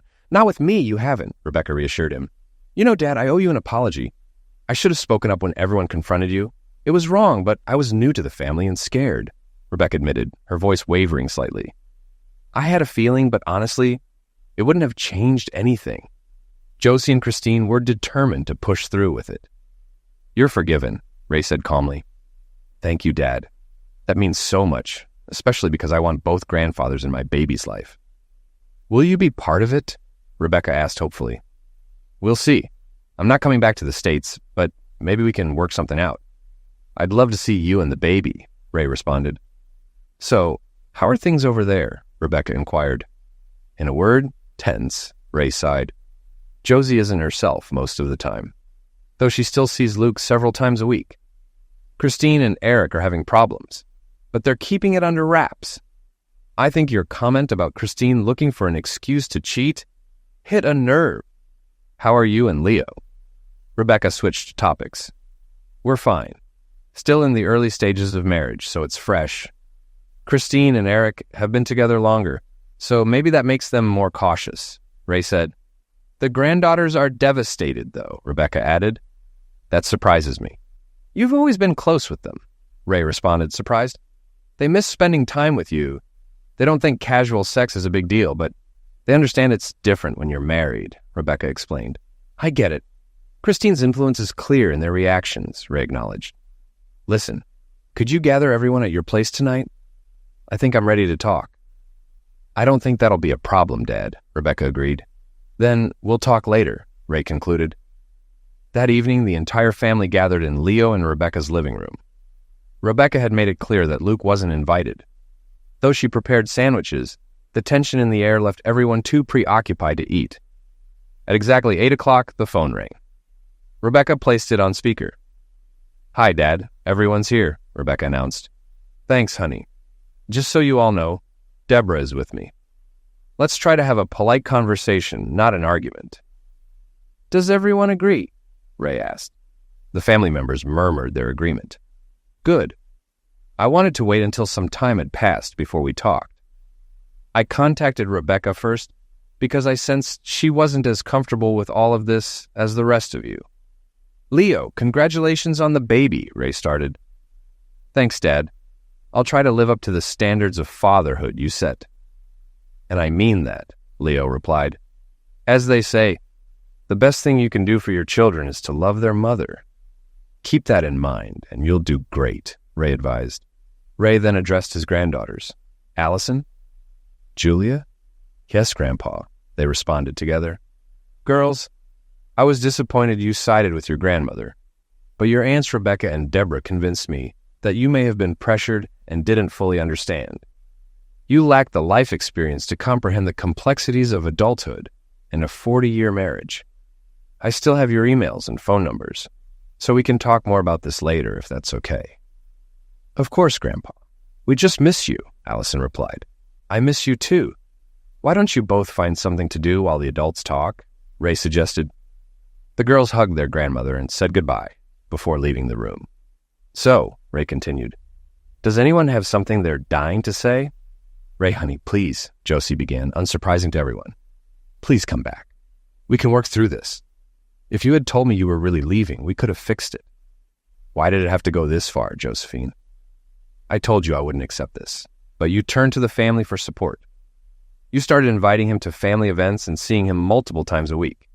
You replaced me with him when we were barely even roommates. I finally had enough. But you didn't say anything else. I thought you had accepted it. Thought it was just something I did, Josie said, her voice shaking. Ray looked at her, his tone firm. It drove a wedge into our marriage, and there was no way out but this. From the moment you chose him over me, our marriage was doomed. I'm so sorry, Ray. Can't we? Josie began, her voice filled with desperation. No, Josephine, we can't, Ray interrupted. Even if I wanted to, and I don't, I've made a commitment to Deborah, and I intend to keep it. What about your commitment to me? You made that one first, Josie pressed, tears welling up. Yes, I did. And I would still be honoring it if you hadn't broken yours. But when you did, it freed me from mine and gave me the chance to make a new one, which I have, Ray responded. The room fell into a heavy silence, the only sound being Josie's soft sobs. Josie, Ray said gently, I'm sorry, but there's no point in continuing this. Whether you meant to or not, you pushed me away. There's no turning back. Without another word, Josie stood and quietly left the room, heading towards Christine and Eric's bedroom. Christine, watching her mother leave, spoke up, her voice cold. Very nice, Daddy. Did you call just to hurt Mom and make her cry? All because your ego couldn't handle another man making her feel better? Ray, unfazed, responded, Is that really how you see it, Christine? Eric, how's your ego holding up? Is it ready to accept another man making your wife feel better than you? Christine glanced at Eric, who remained silent. Throughout their marriage, Christine had always been the dominant partner, and Eric, like many husbands, had gone along with it. But recently there had been a shift, and Christine realized that their marriage was now in serious trouble. You can't support another woman's right to cheat without feeling at least a little guilt. Ray's words echoed in her mind. Her tone softened. No, Ray, that's not fair. You were right. I hadn't thought about it that way, she admitted quietly. For what it's worth, Ray, after all of this, Christine and I have been having serious issues, Eric finally spoke, breaking his silence. I understand, Ray replied, but let me tell you this. Fight for your marriage before it's too late. You two love each other, but you've started taking that for granted. I noticed it before all of this happened. Let this be a wake-up call, not the end. Remember, you're a team. Christine lowered her head. I never meant for this to happen, Dad, she whispered, her voice heavy with guilt. I know, but Christine, Josie didn't do this alone, Ray said, his tone calm but firm. The room went quiet again, the weight of Ray's words hanging in the air. After a few moments, Christine spoke once more, her voice small, almost like a child's. Dad, can I talk to you alone? If everyone else doesn't mind, I don't either, Ray replied. Christine glanced around the room, and seeing no objections, she took the phone and retreated to a spare room, closing the door behind her. Dad, I'm scared, Christine confessed. Eric is talking about divorce, or at least counseling. What should I do? You can fix this, Christine. Here's what you'll do. Now that your daughters are mostly grown, put the time you used to spend raising them back into your marriage. This isn't free time, like your mother thought. You're his partner, not his boss, Ray advised. Christine's voice trembled. He's really angry, Dad. Ever since he started seeing this as me giving myself permission to cheat, he's been furious. He's constantly snapping at me, and I know he wonders if I've already done something. Ray's voice remained steady. Did you? No, Daddy, no, Christine answered quickly. But I don't know how to convince him. All you can do is make sure there's no reason for suspicion moving forward. If you stay honest, questions about the past will eventually fade, Ray assured her. Christine hesitated. Dad, I'm really sorry. Isn't there any way to fix things between you and Mom? It's too late for us, honey, but it's not too late for you, Ray said softly. Christine's voice cracked as she whispered, Daddy, I love you. I love you too, Ray replied.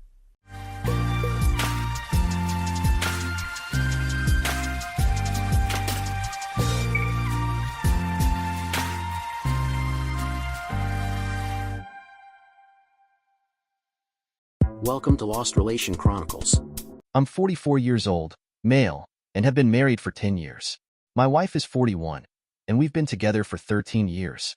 We also have an 8-year-old son, and overall, we're quite happy with our lives. However, this isn't my first marriage. I got married at 22, but unfortunately, that marriage ended in divorce within 3 years for reasons that I'm still not fully aware of. My first wife, whom I'll call Kathy, yes, I know it is always a Kathy, just live with it. She was with me since middle school. We were basically childhood sweethearts. After graduating college and landing decent jobs, we decided to get married. Things were fine for the first couple of years, but then, for some reason, things started to feel off between us. I tried my best to keep the spark alive, but it seemed like she lost interest. No matter what I did, it felt like I was fighting a losing battle. A couple of weeks before our 3rd anniversary, Kathy handed me divorce papers and told me she was done. I wanted to work on our marriage. I just needed one reason why we had to give up after so long. But she couldn't give me any answers beyond saying she just wasn't in love with me anymore. I was devastated but felt powerless to change her mind. Ultimately, I decided to go through with the divorce because I didn't want to be with her anymore, and dragging the process would only cause me more harm. It was one of the toughest decisions I've ever had to make. But I knew I had to accept her choice, even if it left me heartbroken. After the divorce, things went relatively smoothly since we didn't have many joint assets, making the process straightforward. However, once it was finalized, I didn't see Amy again. I heard from a couple of friends that she moved to a different city and cut off contact with everyone, which was understandable given the circumstances. What struck me as really strange, though, was how my family reacted. Instead of being supportive during such a difficult time, they began distancing themselves from me around the same time as the divorce. It was confusing and hurtful. I thought they would be there for me. I tried to keep in touch, but I soon realized I had been blocked on social media and other platforms. In a couple of attempts to reach out, I even went to visit them, but neither my parents nor my sister would answer the door. It was a lonely and isolating experience, especially since I was already struggling with my emotions post-divorce. For a couple of years, I found it hard to motivate myself and ended up quitting my job, spending several months unemployed and lost. Despite the pain, I was incredibly lucky to have friends who stood by me. They encouraged me to focus on self-improvement and motivated me to move on. Their support helped me navigate through that dark period and begin to rebuild my life. After the divorce, my family was never really there for me, so my friends stepped up and took care of me during that tough time. Their support was invaluable, and it inspired me to pursue a long-held dream of mine, opening my own restaurant. Throughout my marriage to Kathy, I had always pushed this dream aside to save money and think about our future together. But now that I was on my own, I felt it was time to make it happen. With the help of my friends, I reached out to a couple of investors who were willing to back my vision. I used the name that my parents had suggested for the restaurant, creating a personal connection to my family while also forging my own path. It took a lot of hard work and perseverance, but within a few years, I was able to open my first restaurant. It took nearly 4 years after the divorce for me to truly get back on my feet, and 2 years after that, I met my wife. We connected through mutual friends at a party, and she mentioned how much she loved my restaurant. That sparked our conversation, and we hit it off. After 3 years of dating, I decided to give love another chance and asked her to marry me. Now, 10 years later, we have a wonderful life together, along with our 8-year-old son. Looking back, I can see how far I've come since those difficult days, and I feel grateful for the support and love I've found along the way. It's not just my personal life that has improved over the past couple of years. My professional life has also taken a significant turn for the better. It all began with my restaurant, which became successful enough that we slowly started to expand. Thanks to that initial success, I'm now the CEO of my own hospitality group, and we own a semi-popular chain of restaurants and hotels. We're currently planning to expand beyond the state, aiming for greater recognition and success. It's been an uphill battle, but I've worked incredibly hard to get where I am. So, when I was invited to sit for an interview recently, I felt it was a sign that I had truly made it. I agreed to the interview, thinking it would just be a good opportunity to share my journey and maybe inspire others. However, I had no idea that this would lead to such a storm in my life. After the interview aired on a moderately popular news channel, my family decided to reach out to me. I was surprised because, after all this time, I didn't expect them to come back into my life, especially not after they had distanced themselves so completely following my divorce. To my shock, just 3 days ago, they showed up at my office unannounced. When the receptionist informed me that my family was waiting outside, I initially thought it was my wife and son. It would have been odd since my wife was at work and my son was at school, but I was ready to embrace them. Then the receptionist clarified that it was my parents and sister who were there. Seeing them after so long was an overwhelming experience. I had so many mixed emotions: surprise, confusion, and even a hint of anger at their sudden reappearance after years of silence. I wasn't sure how to handle the situation, especially since they had chosen to come to my workplace, where I was in the middle of a busy day. It felt inappropriate for them to demand my time when I was focused on my business. I had built a new life for myself, and their unexpected visit stirred up a lot of old feelings and questions. What could they possibly want after all this time? It was then that I started finding it difficult to process what was going on. I told the receptionist to inform my family that I would see them later, but for now, they needed to leave. Of course, they didn't take that well and began throwing a tantrum. I didn't want security to throw them out before I had a chance to speak with them, so I reluctantly went to meet them in the lobby. As soon as they saw me, it was as if nothing had changed since the last time we were together, nearly 20 years ago. They started fawning over me, showering me with compliments about how great it was that I had become successful enough to make it onto the news. They described my story as inspiring, which felt surreal. After all this time, they were suddenly acting like they had always been supportive, even though they had distanced themselves when I needed them most. I tried to brush it off, insisting that I had to get back to work, but then they brought up my family. During my interview, I had shared a bit about my wife and son, highlighting how crucial they had been in my journey. I must admit, it felt strange to have them mention this part of my life. These were moments they hadn't been a part of, yet they were now eager to connect with it. They started expressing a desire to meet my wife and their grandson, claiming they had spent too long away from us. Hearing that made my heart race. Part of me was curious about what they wanted, but another part felt defensive.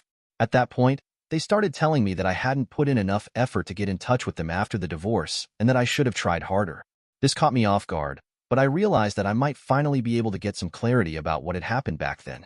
I decided to let them talk instead of dismissing them, even taking a seat in the lobby with them so I could get to the bottom of things and hopefully find some closure. As they spoke, I uncovered the real reason why Kathy had decided to divorce me and why my family had distanced themselves from me during that time. I know you might have figured it out already, but yes, Kathy had been cheating on me. I had never had a clue, and to my shock, my parents had been helping to cover it up all along. Now, I know that might seem harsh, but my parents had their reasons. At least, according to them, these were valid reasons to help their daughter-in-law cheat on their son. Apparently, the person Kathy was having an affair with was my cousin, my dad's brother's son. It was a devastating revelation that explained so much about the years of confusion and heartbreak I had experienced. My mind raced as I processed this information. All those times I had been left in the dark, grappling with feelings of betrayal and abandonment, were now being unraveled. My family's actions made a sickening kind of sense now, and I felt a mix of anger, sadness, and disbelief. How could they betray me like that? And how could Kathy, someone I thought I knew so well, have done this to me? It was hard to reconcile their claims of being supportive with the reality of their actions. When they finally told me all of that, everything seemed to fall into place almost immediately. It made sense why they had helped her, why I hadn't been invited to any family events for the past 20 years, and why I had been completely cast aside for no fault of my own. My cousin, let's call him Carl, was a spoiled, entitled brat, and I had always disliked him. Unfortunately, because his mother had passed away when he was just 6 months old, my family seemed to think he deserved a free pass for everything he did. Throughout his life, nobody had bothered to teach him how to behave, and he always got away with everything. It didn't help that my uncle was my dad's boss since he had started the family business and my dad had joined him later. After my marriage, when Carl decided he wanted to be with Kathy and she was on board with it too, my family felt they had no choice but to help them out. They couldn't risk my uncle's anger, and putting their relationship with me at risk was an easily justifiable sacrifice in their eyes. They explained that after the divorce, my uncle made it very clear that he didn't want anyone in the family to have any contact with me at all, including my parents and sister. It felt like a dagger to my heart, realizing that the people who were supposed to support me had chosen to protect someone who had hurt me deeply instead. I was left feeling completely betrayed, not just by Kathy, but by the family I had always thought would stand by me. Apparently, my family had tried to protest when Kathy first started pulling away from me, but then she announced that she was pregnant with my child. That was the turning point. They felt they had no choice but to cut ties with me if they ever wanted to have any relationship with their grandkid. It's hard to believe that I was never notified about Kathy's pregnancy when she filed for divorce. She had moved out long before it was finalized, so I had no clue that I had become a father long before my son was born. To add to the shock, I learned that I have a daughter who is almost 20 now, and she has never even known me. She thinks Carl is her real father. The enormity of this revelation was overwhelming. It felt surreal, like I was being told a story rather than receiving the reality of my life. I had spent years trying to understand the pain of my past, only to find out that my family had essentially cut me off in favor of having a relationship with their grandchild and, in their minds, maintaining job security. I felt a mix of anger and betrayal. They had made a cowardly choice, prioritizing their own comfort over standing by me during a tumultuous time in my life. All those years of silence, isolation, and questioning my worth, only to learn that it was all because they wanted to protect their own interests. They could have easily approached me with the truth and allowed me to deal with the situation, but instead, they chose to let fear of my dad's brother dictate their actions, as if he could do any real harm beyond firing my father from the business. Even in that case, my dad could have retaliated with a lawsuit. As for not telling me about Kathy's pregnancy and the fact that I have a daughter, I can't fathom any justification for that. For 20 years, they kept this secret and never spoke up until they discovered I was doing well in life. Suddenly, they were filled with remorse and wanted to make amends. Unfortunately for them, I saw right through their act. Once they finished telling me everything, I told them I needed them to leave because, at that moment, I couldn't find it in my heart to forgive them. I tried to remain civil since we were in the lobby of my workplace and I didn't want to cause a scene, but I couldn't expect them to behave similarly. When I expressed my desire for them to leave, they immediately started whining, insisting that I needed to consider where they were coming from and how difficult the situation had been for them as well. I told them I knew for a fact that they were reaching out to me now solely because I had found success and they wanted a piece of it. They vehemently denied it, with my sister even going so far as to claim that I owed my success to them. By that, she clearly meant that I had used the name they suggested for my restaurant back when it was just a dream. I found it incredibly bold for her to make such a claim, especially considering I hadn't received any of their support over the years. I had built everything on my own, with help from my friends, not them. Merely suggesting a name didn't give them the right to take credit for my achievements, and it was such a ridiculous notion that I ended up laughing at her. I told her that if she and my parents didn't leave immediately, I would have them forcibly removed from the building. They immediately started arguing, insisting they weren't going anywhere until we cleared the air. But honestly, I wasn't interested in that. So I followed through with my threat and had them thrown out by security. They were naturally upset during the ejection, trying to tell me they had no choice in this matter, but I didn't buy it. They definitely had a choice. They just made the wrong one, and now they have to face the consequences. It hasn't been difficult for them to go without seeing me and my family for the past 20 years, so I'm sure they can manage the future just fine as well. Anyway, it's been 3 days since that confrontation, and they haven't stopped trying to reach me. They've been texting me on social media, sending emails to my work address, and even showing up at my office, though they haven't had the nerve to come inside again. There's been a noticeable shift in their attitude. Now, all their messages are filled with apologies. Even when I see them waiting outside my workplace, they look genuinely upset and hopeful for a chance to talk, but I just drive by and ignore them. To be honest, it's reached a point where I almost feel a bit sorry for them. I've discussed this with my wife because, regardless of what I decide to do about my family, we still need to think about my daughter, whom I didn't even know existed until a few days ago. We've been going back and forth on whether we should try to trace my daughter and reach out to her. On top of that, my family hasn't given up. I doubt they'll go anywhere until they get another chance to speak with me. My wife thinks it might be worth it to invite them over and try to clear the air. She believes that addressing the toxicity could be beneficial for my emotional health. However, I have no interest in doing anything like that. I just want to continue ignoring them until they go away on their own. I simply don't have the capacity to deal with them right now, especially with everything I've recently learned. So, we're struggling to figure out how to handle this situation. I want to ask if it's unreasonable for me not to want to give my parents a chance to speak to me after 20 years of no contact. It's been a week and 3 days since I posted, and my wife and I have decided to continue ignoring my family. Thankfully, they haven't shown up at my workplace for the past couple of days. Maybe they've finally gotten tired of it or felt intimidated by security, but whatever the reason, I'm relieved. Once they stopped showing up, it became much easier for me to stop thinking about them. I guess it was just their presence that was making me feel guilty about my choices. However, I no longer feel guilty about ignoring their messages. They can keep apologizing all they want, but it won't change anything. The truth is, they've failed me as a family, and no amount of apologies can make that right again.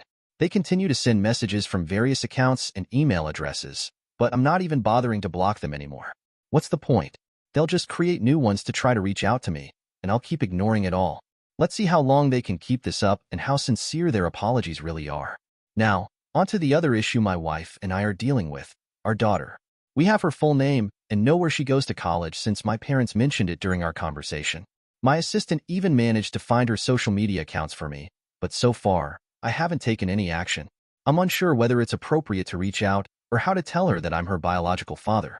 The whole situation feels overwhelming, and I want to approach it the right way. Since she's not a minor, I can't just show up at Kathy's house demanding custody or anything like that. Honestly, I'd prefer to keep her out of this mess entirely, especially after everything I've discovered about Kathy and my family. I've lost all respect for them. They're just a bunch of spineless cowards. However, I can't say the same about my daughter. No matter who raised her, she's still my flesh and blood. So finally, my wife and I decided to go for it. There was no point in waiting for the perfect moment to reach out to my daughter. We just needed to rip off the Band-Aid. Since she lives in a different state, we figured it wouldn't be right to fly out to her. So we decided to send her a message first and see how she responds. We reached out to her on Instagram and explained everything as gently as we could. Now, we're just waiting for her reply. I'm sure it's going to be really complicated to come to terms with everything. It's complicated for me as well, and I can't even grasp how my wife has managed to be so supportive while I reach out to the daughter I never knew I had with my ex-wife. I'm certain there are a lot of mixed emotions for all of us, but we're doing our best. I genuinely hope my daughter responds because I would love to build a relationship with her. As for my parents, they haven't shown up at my workplace in a while. Yesterday, they sent me a lengthy email expressing their remorse about everything and their genuine desire to repair our relationship. They asked for one chance and mentioned they wouldn't reach out again. Instead, they'd wait for me to contact them. Honestly, I'm relieved they've taken the hint and realized that I'm not ready to speak with them right now. I have enough on my plate already, and the last thing I need is for them to stir up more drama. I'm just hoping they stick to what they said and don't reach out to me again. If I feel ready or want to speak with them at any point, I'll do so myself. However, right now, it seems very unlikely that will happen anytime soon. Knowing the real reason they hadn't spoken to me in 20 years has made things much worse. I feel betrayed and hurt, and I doubt those feelings will fade anytime soon. At least one good thing came from this. I discovered I have a daughter, and I really hope she decides to give our relationship a chance. I haven't told my son yet, just in case she doesn't want to talk to us. I wouldn't want to give him false hope. But if things go well, he might find a sister in her, and I could get to know the daughter I never knew I had. I'm just overwhelmed with emotions right now, trying hard to keep it all together. So almost 2 weeks ago, I reached out to my daughter on social media and sent her a message explaining everything about who I am and how we're related. After waiting for 2 weeks, I finally got a text back today. She didn't say much, just that she spoke to her mother about me after my message and found out that I'm her biological father. Obviously, this must have come as a shock to her because for the past 20 years, she believed that Carl was her biological father and had no idea she wasn't his daughter. She also learned the real story about how her mother and I ended up in this situation, and she told me that she would like to meet me and my family. So, we're all flying out to see her this weekend since she isn't speaking to her family right now and doesn't have the funds to come see us. She didn't go into detail, but when she confronted Kathy about my message, Kathy initially tried to deny it. Eventually, she was forced to tell her the truth. I haven't heard from Kathy yet, and I really hope she doesn't contact me because I don't want to speak to her. Unfortunately, my family broke their promise immediately and started trying to talk to me as soon as they learned I had reached out to my daughter. Apparently, my uncle was furious that I found out about the situation. Naturally, he has reason to be upset since they spent 20 years trying to ensure I never discovered the truth, fearing I would cause trouble in their lives. Now that I finally know, my uncle is holding my parents accountable for everything. To complicate matters, my dad no longer works for my uncle, as he is now independent, yet he seems terrified of his older brother. He has been begging me to tell my uncle or Carl, or anyone else, that they had nothing to do with this and that I discovered the truth on my own. Somehow, even if I did tell my family that I found out on my own, I think it's highly unlikely anyone would believe it. They're the only ones who would do something like this, and since I haven't been close to most of my family and they haven't bothered to speak to me in the past 20 years, it's funny how desperate they're acting right now just to maintain their relationship with my uncle. But honestly, I don't really care. It was because of them that I didn't have a relationship with my daughter for 20 years, so I think this is really the least they can do. My family and I finally met my daughter. It was weird at first, then really emotional, but mostly it was just beautiful. She seems to be a genuinely kind and good person, which is surprising considering she was raised by two of the cruelest and most horrible people I know. But I guess they did a decent job raising her, or maybe it's just her own innate nature. Regardless, she seems to be really intelligent and mature. We had a long chat about how things were going with Kathy and her father. She told me that, naturally, they weren't on board with her meeting us, but she didn't care. After finding out the truth, she realized she simply didn't care what her parents thought. They haven't had any other children after her, so she doesn't think she'll abandon them forever, but she's definitely planning to distance herself from them for a while to process everything. She mentioned that she needs some time to start building a relationship with me as well, and I completely understand where she's coming from. Overall, we had a really nice time together, and she seemed to get along well with my wife and her half-brother. We had dinner, during which she revealed that my parents, her grandparents, had been in touch with her all along. She always found it strange how emotional they were about her, considering they weren't her actual grandparents. Now it all makes sense why they were so attached to her.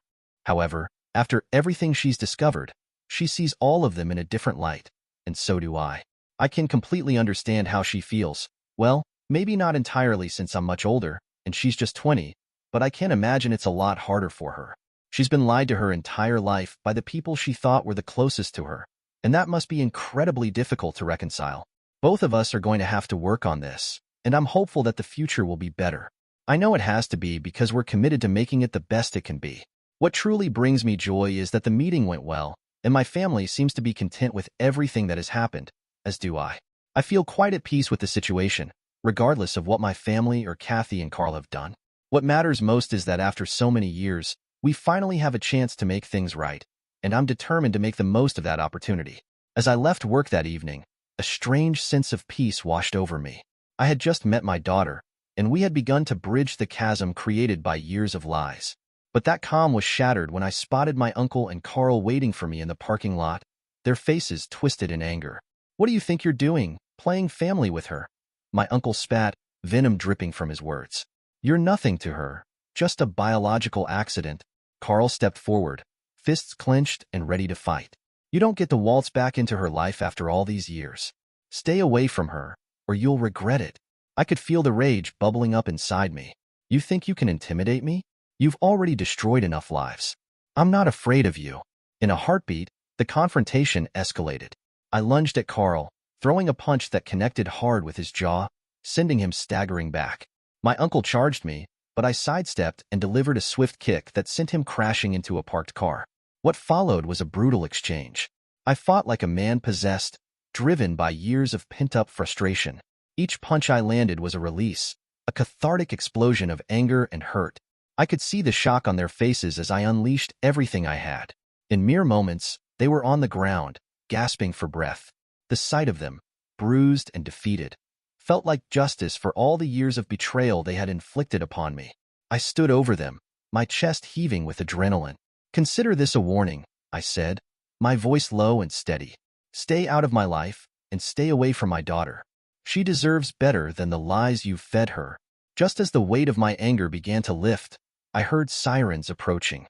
I turned to see the police arriving, summoned by onlookers who witnessed the scene. I stood there, still buzzing from the fight, as they handcuffed my uncle and Carl, their faces a mix of humiliation and fury. They were charged with trespassing and criminal intimidation, their threats now a joke.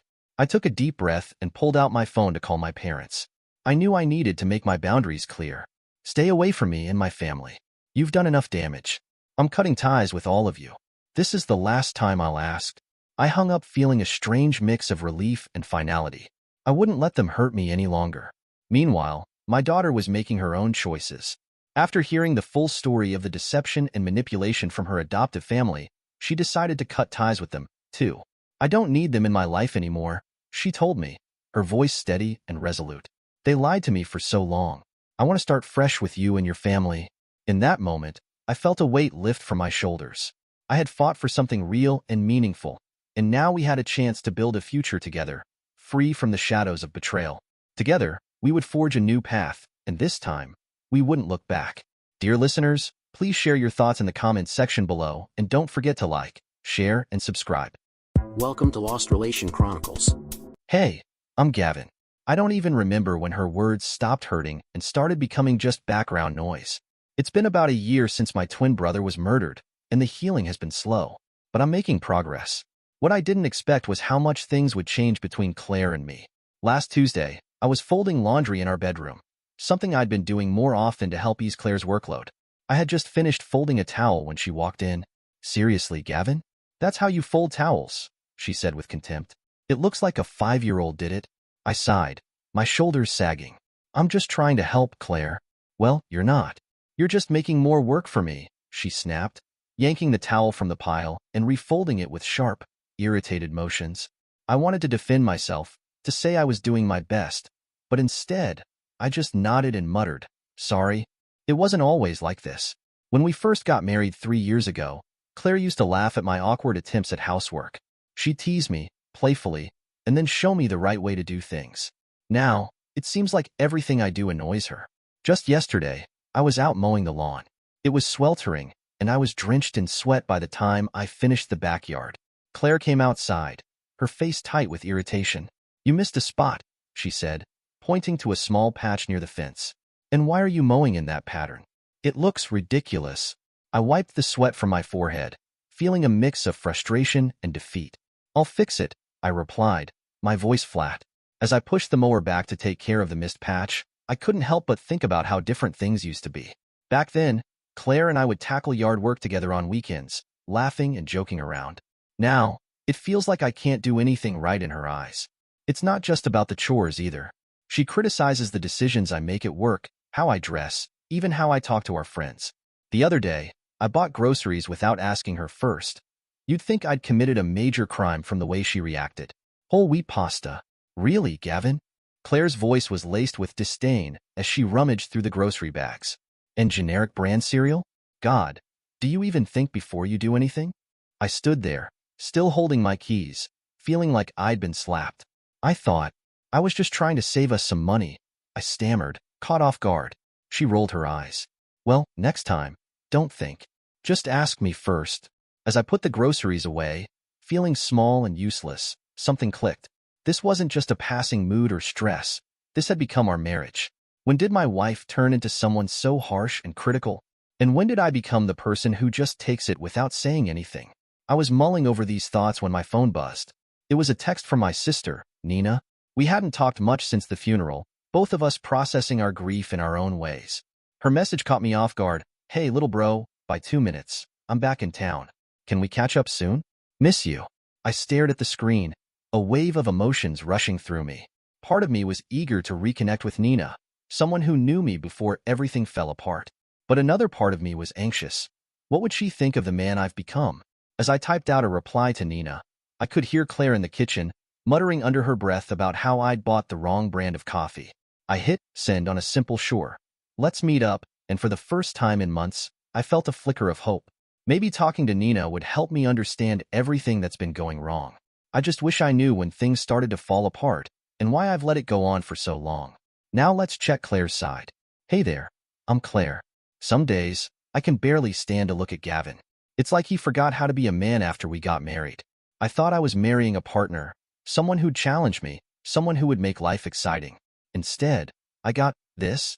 This morning, I woke up to the sound of Gavin bumbling around in the kitchen. I dragged myself out of bed, already irritated, and walked in to find him attempting to make pancakes. The kitchen was a complete disaster. Batter splattered everywhere, eggshells on the floor, and a burnt smell hanging in the air. "What are you doing?"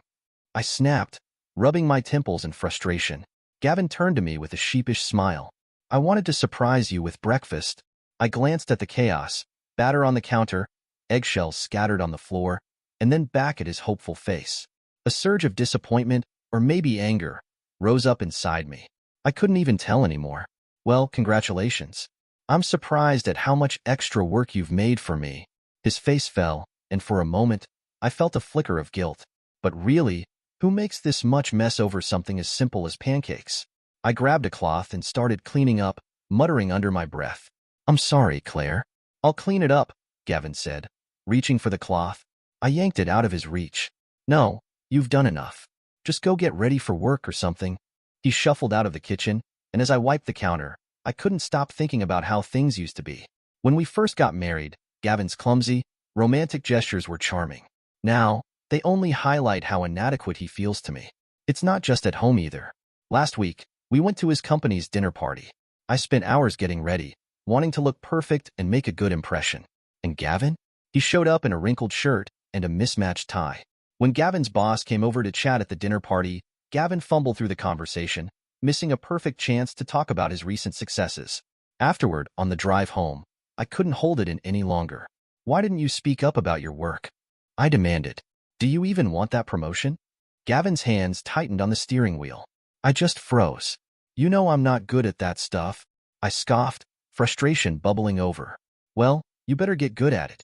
We can't afford for you to miss opportunities like that." The rest of the drive was filled with tense silence. I stared out the window, wondering how I ended up here. I used to have dreams, you know? I wanted to travel the world, live adventurously. Now I'm stuck playing cheerleader to a man who can't even cheer for himself. Maybe that's why I started talking to Ryan. He's a dad from our kids' playgroup, and he's everything Gavin isn't. Confident, ambitious, exciting. We've been texting for months, and recently, things have gotten more intense. I know it's wrong. I do. But when Ryan tells me I'm beautiful, when he listens to me talk about my dreams without that blank, uninterested look Gavin always gives me, I feel alive again. I feel seen. Yesterday, while Gavin was at work, Ryan and I met for coffee. We talked for hours, about everything and nothing. His eyes lit up as he shared his plans to start a new tech company, his passion and excitement contagious. As he spoke, I found myself sharing my own old business ideas, surprised that the spark of ambition was still alive in me. As we were leaving, Ryan touched my arm lightly. "You're incredible, Claire. Don't let those dreams die." I felt a jolt at his touch, a flutter in my stomach that I hadn't felt in years. For a moment, I let myself imagine a different life, one where I was more than just a wife and mother, a life where I was appreciated, challenged, excited. But reality came rushing back as soon as I got home, just in time to start dinner, slipping back into the routine of my life with Gavin. As I chopped vegetables, I couldn't stop thinking about Ryan, about the way he looked at me. The connection was undeniable, and the contrast with Gavin felt sharper than ever. Now let's check from Gavin's side. Later, my sister Nina arrived. I hadn't seen her since the funeral, and the moment she stepped through the door, her hug felt tight and familiar, like no time had passed. But Nina didn't miss a thing. "You look different," she said, her eyes scanning my face, searching for something beneath the surface. I tried to smile at Nina, but it felt forced. We settled into the living room, and I could feel her eyes on me, quietly observing every exchange between Claire and me. Claire was her usual charming self, but her voice carried a sharpness that had become the norm. I didn't think much of it until I saw Nina's eyebrows furrow with concern. After about an hour, Claire excused herself to run some errands. The moment the door closed behind her, Nina turned to me with a serious expression. "Okay, little brother, what's going on with you two?" I blinked, caught off guard. "What do you mean?" Nina leaned in, her voice gentle but firm. "Gavin, I've known you my whole life. The way you and Claire interact, it's not healthy. You're walking on eggshells around her." A knot tightened in my stomach. "It's not that bad. We're just going through a rough patch." Nina shook her head, eyes full of concern. "No, Gavin, this isn't just a rough patch. Let's break this down, okay? What's really happening here?"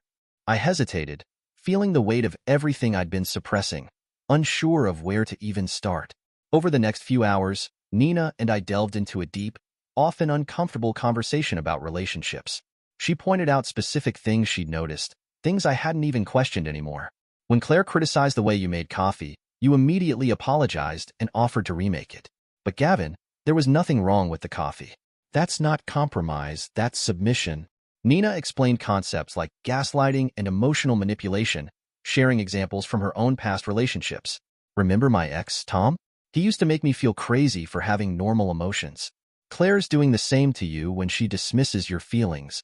We talked about respect, about how a healthy partnership should lift both people up instead of tearing one down.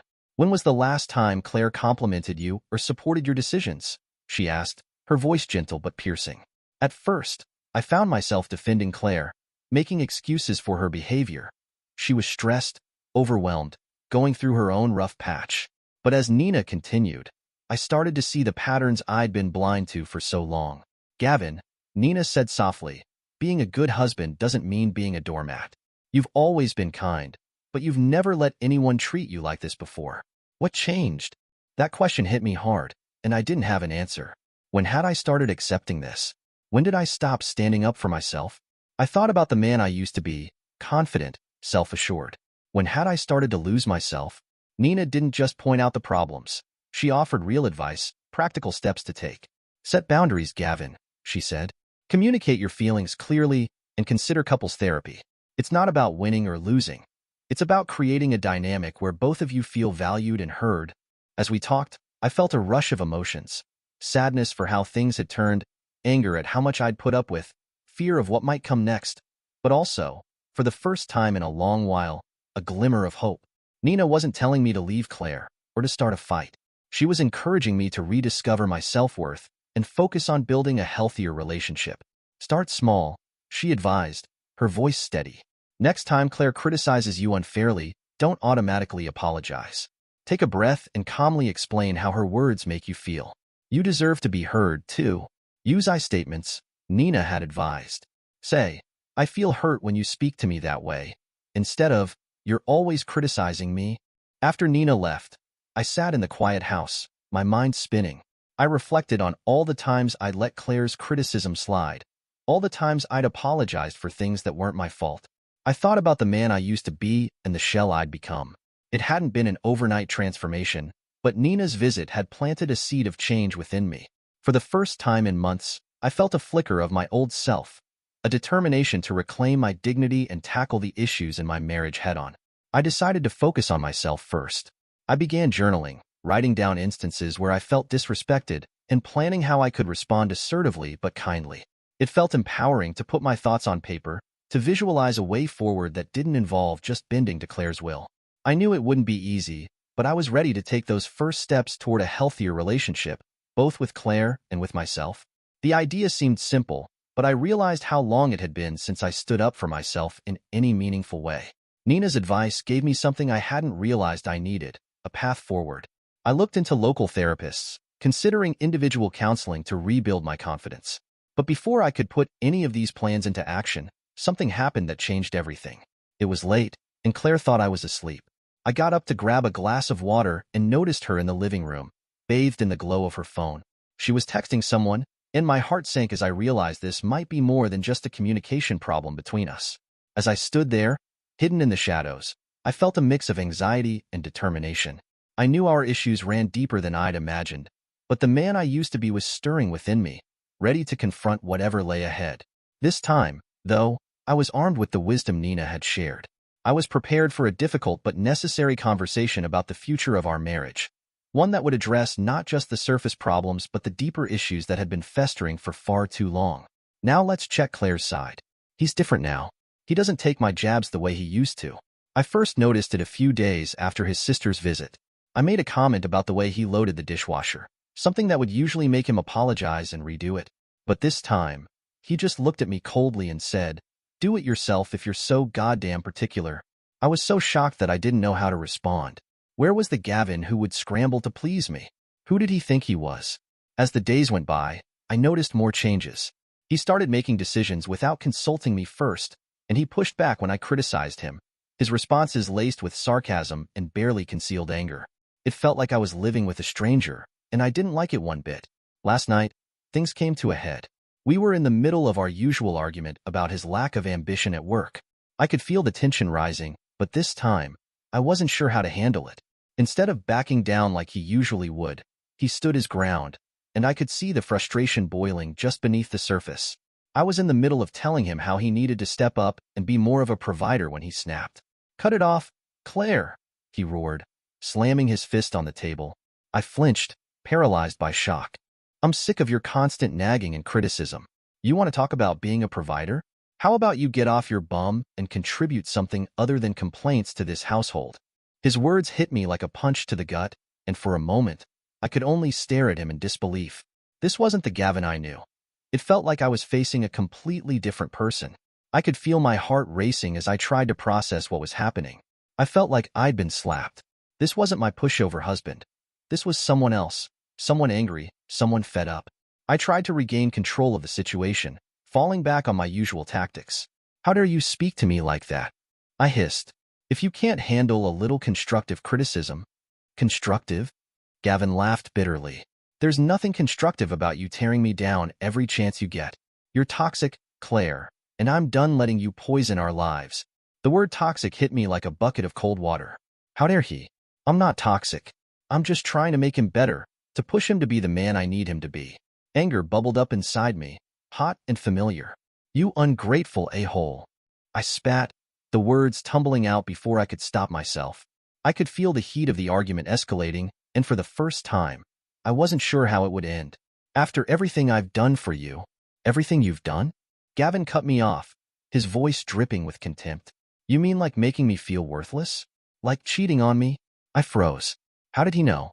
I opened my mouth to deny it, but the look in his eyes told me it was useless. "That's right," Gavin continued, his voice low and dangerous. "I know about Ryan. I know everything. And you know what? I'm done." He stormed out of the room, leaving me standing there, my world crumbling around me. For the first time in our marriage, I realized I'd lost control. Gavin wasn't just setting boundaries. He was tearing down the entire framework of our relationship.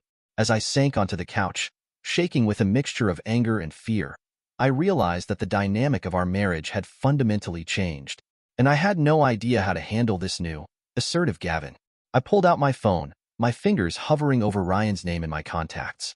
But as I sat there, contemplating my next move, a small voice in the back of my mind whispered an uncomfortable truth. I'd messed up big time. Just then, a notification lit up my screen. A message from Ryan, but I couldn't bring myself to open it. I felt a wave of guilt wash over me, reminding me of how far I'd strayed from the person I used to be. Little did I know, my world was about to come crashing down around me even further. Now let's check Gavin's side. For once, I didn't give a shit if she yelled or cried or threatened to leave. I was beyond caring. The past few weeks since Nina's visit had opened my eyes, and I was done with Claire's bullshit. I'd gathered every shred of evidence about her affair with Ryan. Text messages, emails, credit card statements showing hotel bookings. I had it all. And tonight, I was going to nuke our sham of a marriage out of existence. Claire waltzed in from another girl's night out, reeking of expensive perfume and guilt. I was waiting in the living room, a glass of whiskey in my hand and fire in my veins. "Sit down," I growled. "We need to talk." She rolled her eyes, clearly not reading the room. "Can it wait? I'm tired." "Sit down." I could feel the tension crackling in the air, and for the first time in a long while, I was ready to fight back. Each word was laced with venom. Her eyes widened as she finally noticed my expression. She sat, her face a mixture of confusion and growing fear. I tossed a folder onto the coffee table, and it landed with a satisfying thud. Open it, I said. Claire hesitated, then slowly reached for the folder. As she flipped through the contents, her face drained of color. Gavin, I can explain. Explain what? How you've been screwing Ryan behind my back for months. The accusation hung in the air, heavy and suffocating. I could see her struggling to find the right words, but all I felt was a burning need for the truth. How you've been lying to my face while treating me like crap? My voice was eerily calm, masking the rage boiling inside me. She tried to interrupt, but I was on a roll. You know what's funny? I actually blamed myself. I thought I wasn't good enough, that I needed to try harder. What a joke. Tears started forming in Claire's eyes. Gavin, please, we can work this out. Work what out? I laughed bitterly. The fact that you're a cheating 304, or that you've spent years manipulating me and tearing me down? Her tears turned to anger. How dare you call me that? If you were man enough. I slammed my glass down, cutting her off. No, you don't get to spin this on me. Not anymore. I'm done with your manipulation, your criticism, your mind games. We're done. The finality of my words hung in the air, and for the first time in a long time, I felt a sense of clarity and strength. Claire's face contorted with rage and desperation. You can't just end our marriage like this. What about everything we've built? Built? I scoffed. You've spent years tearing me down, Claire. The only thing you've built is a mountain of lies. I stood up, towering over her. I want you out of this house. Tonight. Pack your crap and get out. You can't be serious, she sputtered. Where am I supposed to go? I shrugged, feeling a strange sense of calm amidst my anger. Not my problem anymore. You made your bed. Now lie in it. Preferably somewhere else. As the reality of the situation sank in, Claire's composure crumbled. The mask of entitlement slipped away, revealing the panic beneath. For once, she wasn't the one in control. It felt liberating. She started sobbing, begging, promising to change. But I was immune to her tears now. Save it, I said, my voice cold. You've got an hour to pack. Anything left behind gets burned. As I walked out of the room, leaving Claire a crying mess on the couch, I felt a weight lift off my shoulders. For the first time in years, I was standing up for myself. And it felt amazing. The life I'd known was over, burned to ashes by Claire's betrayal and my own awakening. But as I poured myself another whiskey, I realized something. From these ashes, I could build something new, something better. A life where I wasn't anyone's punching bag or doormat. And that life started tonight, with Claire's exit from my home and my world. I had no idea what the future held, but I was ready to embrace it, free from the chains of my past. Now let's check Claire's side. He actually had the nerve to tell me to leave. Me. I couldn't believe it. Gavin, my pushover husband, had somehow grown a spine and kicked me out. As I threw clothes into a suitcase, my mind raced. This wasn't how it was supposed to go. I thought I could control the situation, maybe cry and manipulate Gavin into forgiving me, but he was like a stranger, cold, determined. When I realized he wasn't budging, panic set in. Where would I go? I called Ryan, certain he'd take me in, but his response chilled me to the bone. Claire, I'm sorry, but I can't get involved in this mess. My wife, she found out. I have to think about my family. But I am your family. I screamed into the phone. You said you loved me. The line went dead. Ryan, my safety net, had abandoned me. With nowhere else to go, I swallowed my pride and called my parents. Dad's voice was gruff when he answered. Claire? Dad, it's me. I need help, I stammered, my voice trembling. The reality of my situation sank in deeper with every word. Claire? Gavin called us. He told us everything. My stomach dropped. Daddy, please. I need a place to stay. Just for a few days. The silence on the other end seemed to stretch for an eternity. Finally, my father spoke, his voice heavy with disappointment. No, Claire.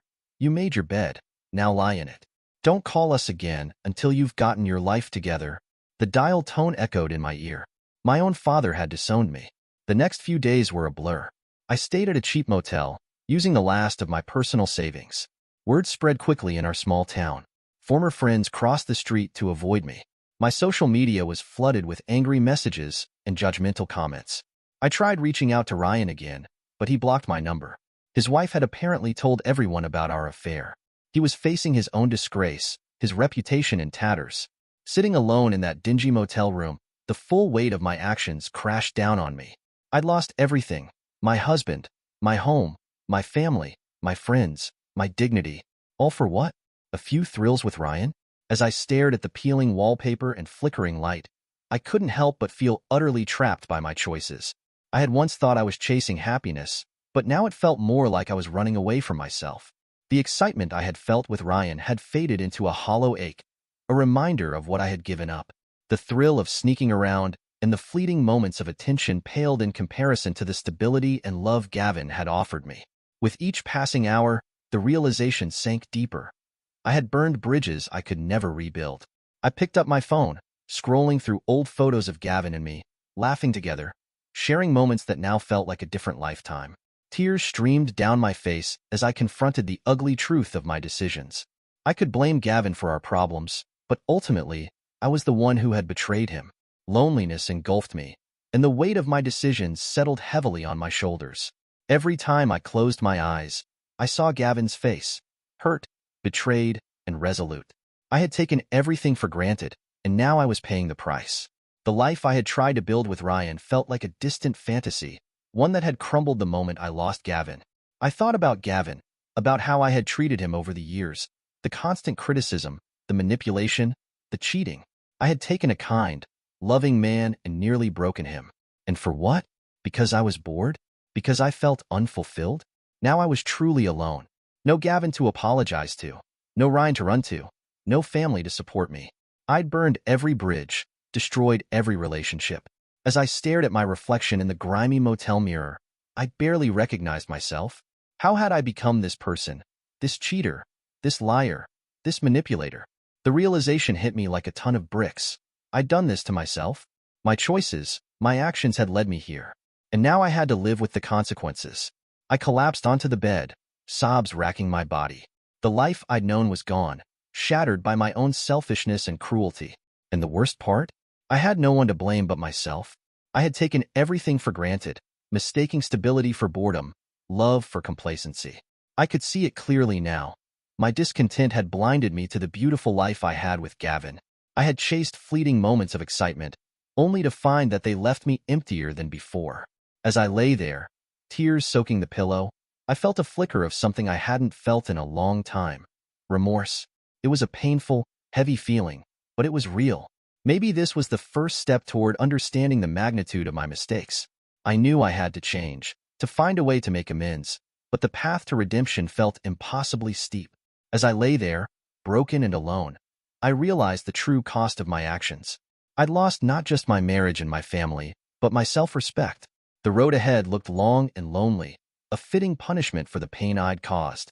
In that moment, I would have given anything to turn back time, to be the wife Gavin deserved. But it was too late. All I could do now was face the harsh reality of the life I'd created for myself. Alone, disgraced, and filled with regret. I had choices to make, but they felt insurmountable. The comfort of denial was gone, replaced by the cold weight of accountability. The memories of better times flickered through my mind. Laughter over dinner, quiet moments shared on the couch, Gavin's warm smile that had once made me feel cherished. Those moments now felt like cruel reminders of what I had squandered. I longed for a way to reach out, to reconnect, to apologize. But I knew it wasn't that simple. I needed to start from within, to rebuild the person I had lost. I had to confront my choices, understand the patterns that had led me here, and find a way to forgive myself, even if it felt impossible. The first step would be to seek help, to talk to someone who could guide me through this mess. As the night wore on, I felt a flicker of determination ignite within me. This was my life, and I had to own it, even the broken parts. Maybe, just maybe, there was a path to redemption. But for now, I had to sit with my pain, acknowledge it, and prepare to face whatever came next. Dear listeners, please share your thoughts in the comments section below, and don't forget to like, share, and subscribe. Welcome to Lost Relation Chronicles. My name is Matthew Weston. I'm 34 years old and have been married for 12 years. One evening, while we were having dinner at the dining table, my wife, Andrea, announced that she was going to take a lover. Without hesitation, I simply said, okay. I'm a highly successful inventor and technical writer, owning a small manufacturing plant. But none of that holds much value to me. Money is just a way to keep score, and I'm not interested in playing the game. Andrea, however, is the opposite. She's a social climber through and through. Every year, She insists on buying a brand new luxury car. We belong to the most expensive country club in town, and we live in a sprawling 20-room McMansion. Andrea decided early on that we wouldn't have children, which was her choice, not mine. While she surrounds herself with luxury, I prefer simpler pleasures. I drive a 6-year-old 4x4 pickup and find joy in my modest lakefront property, a cozy 4-room cottage, a 16-foot pontoon boat, a 12-foot V-hull fishing boat, a 4-seat UTV, and my big, lovable mutt, Junior.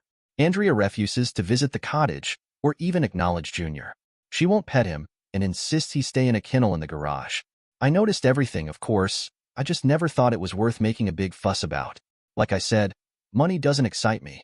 That Friday night, as we sat at the dining table, we were supposed to be getting ready for some charity event at the country club. It was one of those evenings filled with dancing and pretense, the kind Andrea adored. She looked up from her plate and said, "Matthew, I want to take a lover." I met her gaze calmly and replied, "Okay, Andy, I'll have my attorney draw up the divorce papers on Monday. You can have the house, but I won't pay the mortgage. You can keep your car, but there won't be a new one when you want it. I'll give you a $600,000 settlement. That's $50,000 for every year we've been married. But there will be no alimony, and I won't bankroll any more of your spending.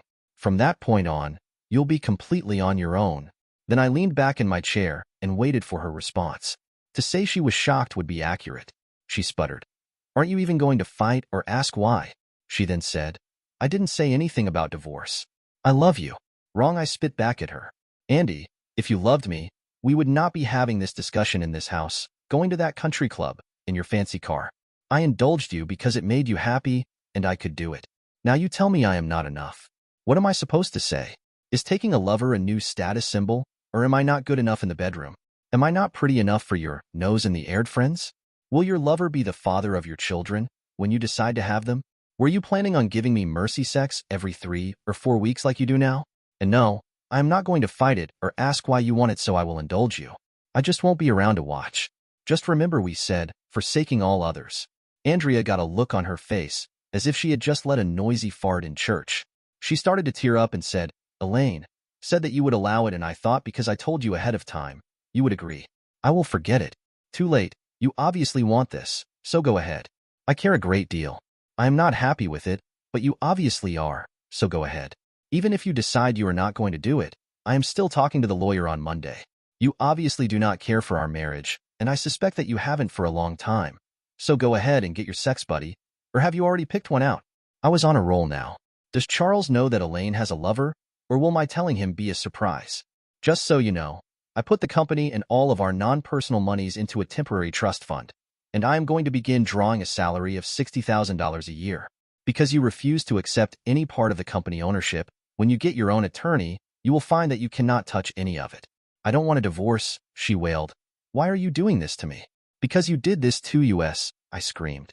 "Now if you are going to the dance tonight, you better hurry and get ready. While you are there, I'll pack up most of my stuff and we'll be gone when you get back. I just ask that until I file for the divorce, you don't bring your lover to our bed." "I don't want a divorce," she screamed. "And what do you mean when you said if I am going to the dance? You are going, it's your favorite charity, you are on their board of directors, and you paid for the tickets. Besides, every one of our friends will be there." She then sobbed, "Please don't do this, this was all a mistake. And please don't say anything to Charles, it will hurt Elaine. You are really striking out on your ideas tonight.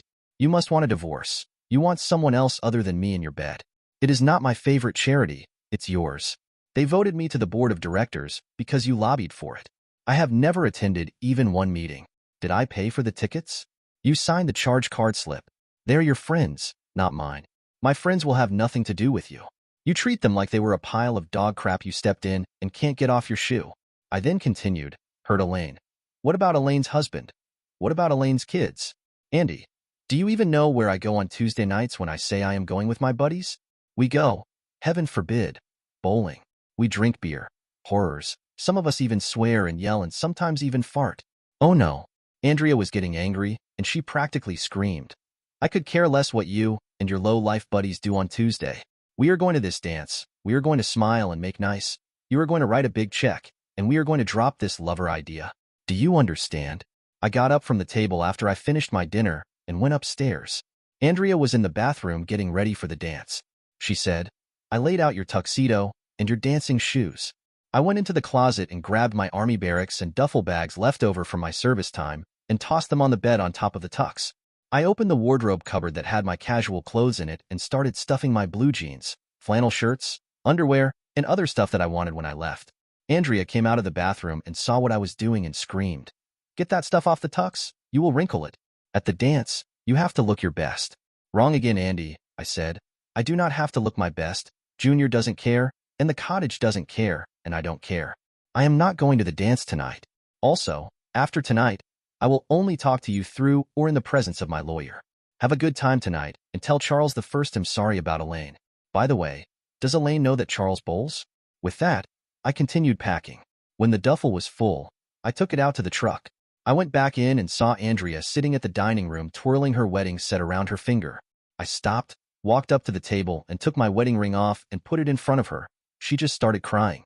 I did not want this place, this car, the country club. All I wanted was to have a loving wife, a loving family, and be a good provider.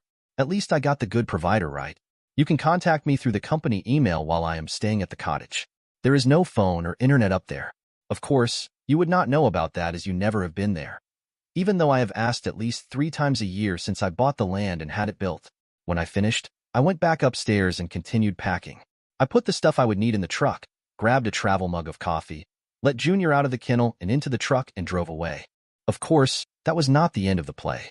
I went to the cottage, and Junior was in dog heaven. The cottage included 15 acres of fenced yard. The building also included an airlock entrance with dog doors. After opening the windows, unblocking the dog doors, and turning on the electricity, I sat down in my extremely ratty but comfortable recliner and thought back over what happened today. I could not believe what my wife was thinking. She must have known that I would not put up with the crap she was proposing. She probably just didn't care, because of one of her so-called friends. Charles is as common as dirt and my vice president of sales. Elaine seems to feel that that puts her in the upper crust of society. For some stupid reason, Elaine seems to think that as the owner and her husband's boss, I have not reached that level. She was always putting me down in Andrea's social set. I brought my cell phone with me, even though the last time I was here there was no signal. I plugged it in to charge and saw I had a good but not great signal. I knew they were putting in a tower a few miles down the road.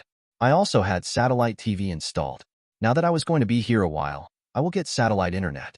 I let things settle down and went asleep with Junior on the floor next to the bed. I woke at about 5:30 a.m. to a ringing phone. It took a minute to realize that it was my cell. It went a voicemail before I could get to it. I laid back down, but it rang again before I got settled down. This time I got to it and listened while a police desk sergeant asked if I was the husband of Andrea Weston, and when I said I was, he asked if I could come to the police station to clear up some things. When I asked if Andrea was hurt, he said no. I then asked if I was going to be questioned about something officially. He said yes, so I said I will be there with my attorney as soon as I can coordinate with him. The sergeant thanked me and said that was fine. I ended the call and the phone rang again before I could even put it down. It was Charles this time. Charles was laughing as he told me that Andrea and Elaine had a knockdown drag-out after a drunken screaming match. Elaine and Andrea were both arrested, Andrea is in jail, and Elaine is in the police ward at the Memorial Hospital. Charles said they were screaming about lovers and husbands. The gist of the fight was that Elaine pulled a prank on Andrea. Andrea screamed that Elaine ruined her marriage. Then the fight was on. By the time it was over, both were mostly naked, and Elaine was out cold. Charles asked me if I knew what the two of them were fighting about. I said that Andrea and I had a disagreement and that is why I wasn't there. I said that unless it was about that, I had no idea. I told him about the call from the police. I then said I hope Elaine is going to be okay, and I would talk to him at work tomorrow. I ended the call and damn if it didn't ring again. This time it was Andrea. She was crying and sounded funny. I almost couldn't understand her. I told her that I would be there as soon as I could get hold of my lawyer if she had not already called one. She said that she hadn't thought about that, but my lawyer was fine. She also said she was not sure what she was being charged with, other drunk and disorderly. I told her again that I would be there as soon as I could. I finally got my lawyer, Brian Harper, at his golf course. I explained what was going on. I also explained about the police call and the fact they want an official questioning. Brian said he would meet me there around 1 p.m. He then warned me to tell Andrea not to say anything and the same for me until he meets us. This time when I ended the call, it did not ring again. I grabbed Junior's food dish and filled it and his water. He seemed disappointed that he was not going along. I mounted up and headed back to town.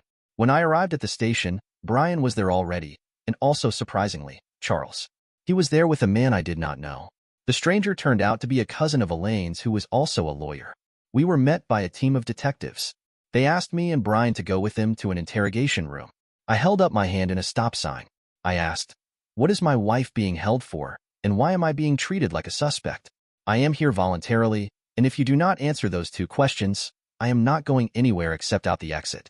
And after you answer those questions, I demand to see my wife." The detective started getting belligerent, but my lawyer stopped him and said, "Those questions are valid, and if you do not answer, I will have a writ of habeas corpus here in 15 minutes or less. If your answers are not satisfactory, I am advising my client to not answer any questions." A captain walked into the lobby just as Brian started his speech and came over to ask if there was any trouble. The detective said no trouble and apologized to me by saying, "I'm sorry, I'm just pissed because it is my son's birthday, and I am missing it with a drunk and disorderly call." The captain then asked the detective if these people were here because of the catfight at the Mirage Country Club last night. He even made air quotes. When the detective said yes, the captain said that everyone can go home as soon as all the damages are paid for. The Mirage said 3 chairs, 2 tables were damaged and 6 customer drinks were spilled, and a few customers needed clothes cleaned or replaced. So far, the total is under $350. The captain said that D&D's first-time offense is a $75 fine or 15 days or both, but because the countercharges of assault and battery were withdrawn, the assistant DA is just giving them a fine. The captain led me to the desk and gave me a bill for half the damages and my wife's fine. I asked for a bill for all the damages and explained that Charles worked for me and didn't need the hassle. I said, knowing Charles, his wife is going to get a very large ration of shit about the fight because Charles saw and heard it all. After I paid, they took me back to see Andrea, and I could not help but take out my cell phone and snap a picture. She had a cut over her right eye, a black and blue bruised cheek and swollen left eye, a swollen lip that looked like a poor plastic surgery attempt, and was dressed in a bright orange jail jumpsuit with a logo in large black letters across the front and back, "Inmate of the city jail." After I stopped taking pictures, the captain said that I could return the jumpsuit when Andrea had more suitable clothes.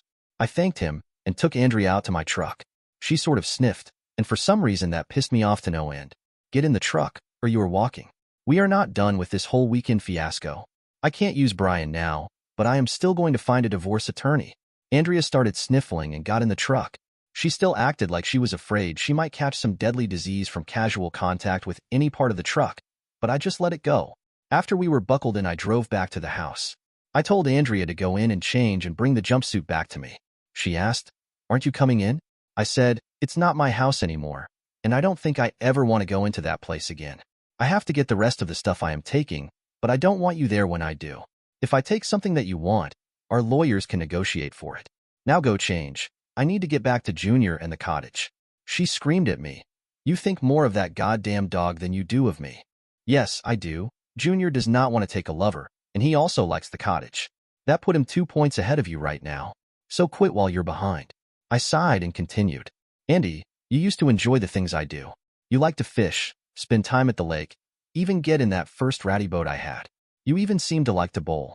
Hell, I remember you even played touch football with all of the people at the plant. I also remember you were a good softball player. Was it the money that made my loving and fun wife into a social climbing shrew?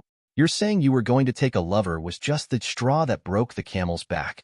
I had thought of talking to you about a divorce or at least a separation. If it is the money, I will give you a check for $5 million tomorrow if you will sign the divorce papers. That way you can continue your social climbing. Otherwise, change into some ratty jeans, sneakers, and a flannel shirt and come with me to the cottage. Understand this is your last chance. I am canceling the country club, resigning for all of the stupid charities, and losing the opera tickets. If you come out of the house and get in the truck, we may have a chance. If you refuse, I will write the check, and after the divorce is final, you will never see me again. I did not tell you, because you never seemed interested, but I am negotiating the transfer of the company to the employees. I will still hold the patents and consult when needed, but I need a new challenge, and making more money is not it. I was thinking of finding a large piece of property and starting an experimental non-profit wind farm to see if there are more efficient alternatives to current wind tech levels. I am also using some money to support a young researcher in a water desalination project that will make fresh water available to many of the poorest countries on the planet. He is looking for low-cost, energy-efficient ways to make drinkable water from the sea. He is also working on finding ways to clean up the water in countries that have a safe water problem. Even with all of that, The check I will write for you will no even remove a zero from the end of my available funds. You knew we were rich, just not how rich. Her mouth was open and her good eye was the size of a saucer when I finished that speech. She said, "Please give me 15 minutes to pack." I responded laughing. That would be a miracle. 1 pair of jeans, 1 set of underwear, 1 shirt, 1 pair of socks, 2 pair of comfy shoes, not heels, because tomorrow we show up at Walmart for a new wardrobe. Okay, she said, then laughed and asked if she could take a purse and some makeup. Yes, to the purse, no to the makeup. When you're not beat up, you don't need it. And you may want to take some warm pajamas because the cabin gets cool in the night. She was back out of the house in about 10 minutes and even had what looked like a smile, hard to tell with her fat lip. I teased her as we were headed back to the police station. I said she looked like she went 3 rounds with Tommy Hearns. She playfully punched me in the arm and then began to tell me about her adventure. I was devastated when you left. Elaine, my ex-friend, said you would be okay with it and it sounded very exciting. She also said that it was becoming fairly common in our social set. Like an idiot, I believed her. After you left, I realized something wasn't right, so I called a cab and went to the country club for the dance and some answers. Elaine and Charles were there, and so were a lot of my other friends. I mentioned to Lori Swain that I had told you I was taking a lover, and Lori got a funny, disgusted look on her face and said, "I'll bet Elaine put you up to that. She has tried it on all of us, and so far you're the only idiot stupid and naive enough to start doing it." I'll bet Matthew was really happy to hear that. I then proceeded to get totally drunk and went over and confronted Elaine. She just laughed and said, "If you were stupid enough to believe that, I will sell you a beach house in Taos, New Mexico." Well, I picked up one of the centerpieces and threw the water and flowers at her and screamed that she ruined my marriage. She grabbed me by the hair and the fight was on. She hit me pretty good a few times, but I got a good lick into her face and she went down and hit her head on a table and was out cold. The cops showed up and arrested both of us and took me to jail and Elaine to the hospital. At about 5 a.m., they let me make a phone call and I called Charles to apologize. He told me he hadn't had so much fun since the first company outing when you and I got spilled out of the canoe and you had to rescue a panicked me from 18 inches of water. He then told me Elaine had become very mean-spirited recently and he was glad I took her down a peg. He then told me that a cell tower had been installed close to where your cottage is. I tried calling, but it went to voicemail. I then tried again, and that time I got a busy signal. I finally got through, and the rest is a sorry history. She then said, "Matthew, I'm sorry for causing all this trouble. I love you, and I am not even contemplating someone else. I know what I said, and now in hindsight, I see that it was stupid, selfish, and hurtful. Can you forgive me?" "I can't forgive you, but you never did answer the questions I asked about your feelings toward me. I really think that after this has all calmed down, we need to either go to a marriage counselor or get a divorce." I added, "I do not like the new you that you have become. I know everyone changes, but why would you change what used to make you happy?" Andy replied, "I guess I lost sight of what and who was important. I will go to counseling with you. I don't want a divorce. I am also very sorry I have physically neglected you recently. You are a kind and considerate lover, and I don't want to change that. Now that my brain fart is over, I will do everything I can to make it up to you. I'm so sorry it took all this trouble to get my head out of my butt. One other thing. If we go to marriage counseling, I'm going to insist we sell that monstrosity of a house. 2 people do not need a 12-bedroom house. We have never had a guest that stayed over, and people have told me they are not comfortable there. I know that it has never been my home. It has just been a house. Andy, I have not had fun with you for several years. I have used my Tuesday night outings and occasional weekends at the cottage for escapes. I want you as much today as that day when I said I do. I just am tired of everything that is important to your friends is important to you. If you need the house to be happy, if you need a $100,000 car to be happy, if you need the country club to be happy, no, don't need me." I went on. "The cottage is on a small lake. It is very isolated. And while I am at work tomorrow, think about where you want to go from here."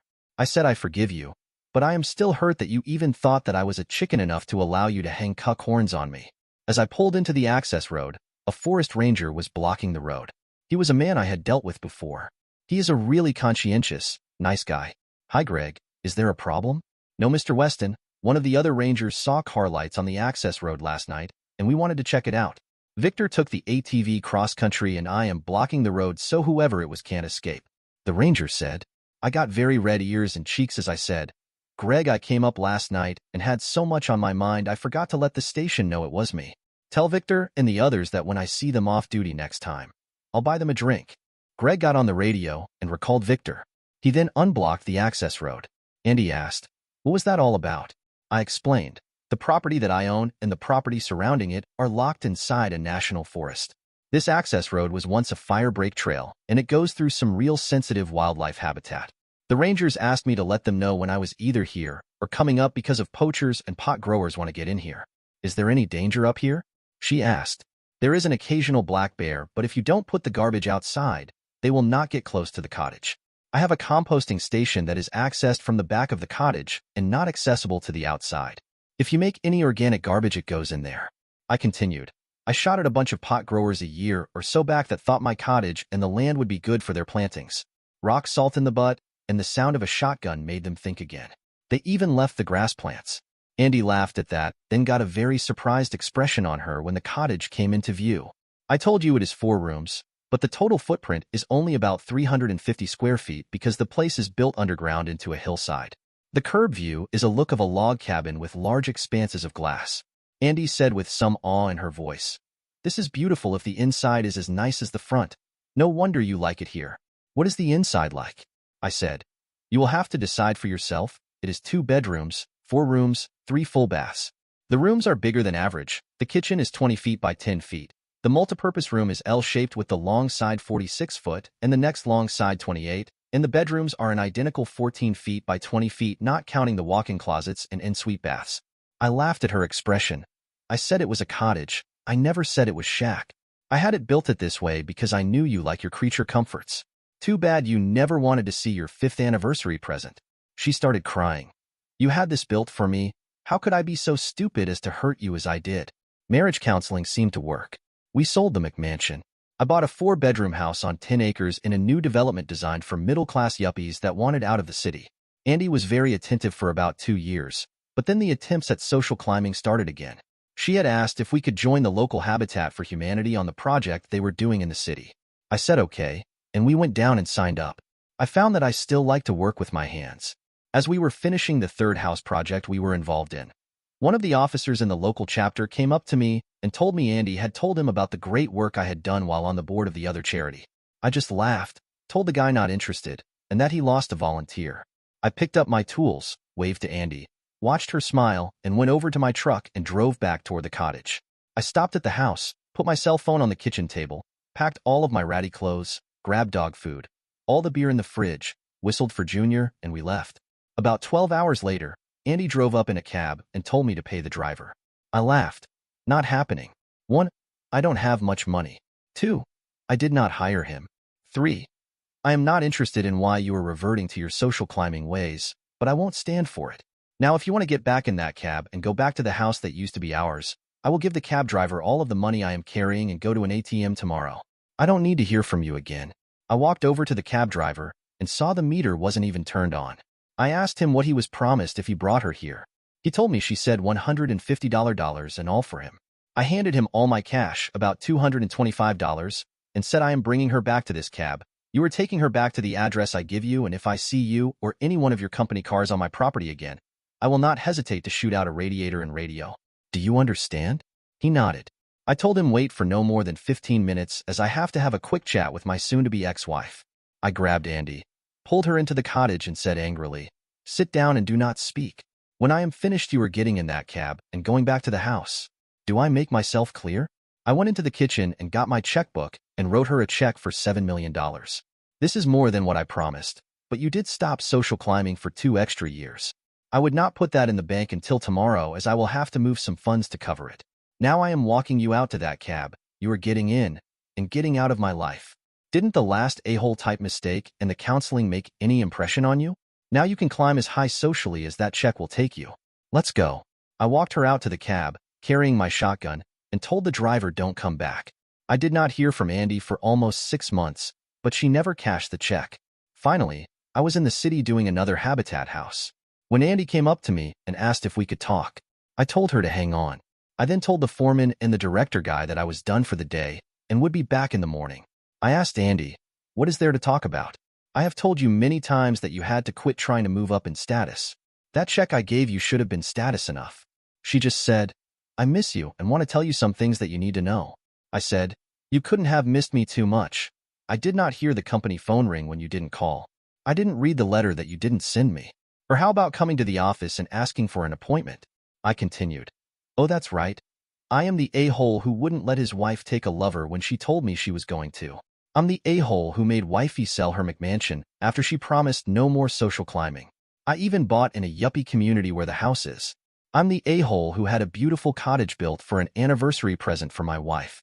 I really don't think that there is anything we need to talk about without divorce lawyers present.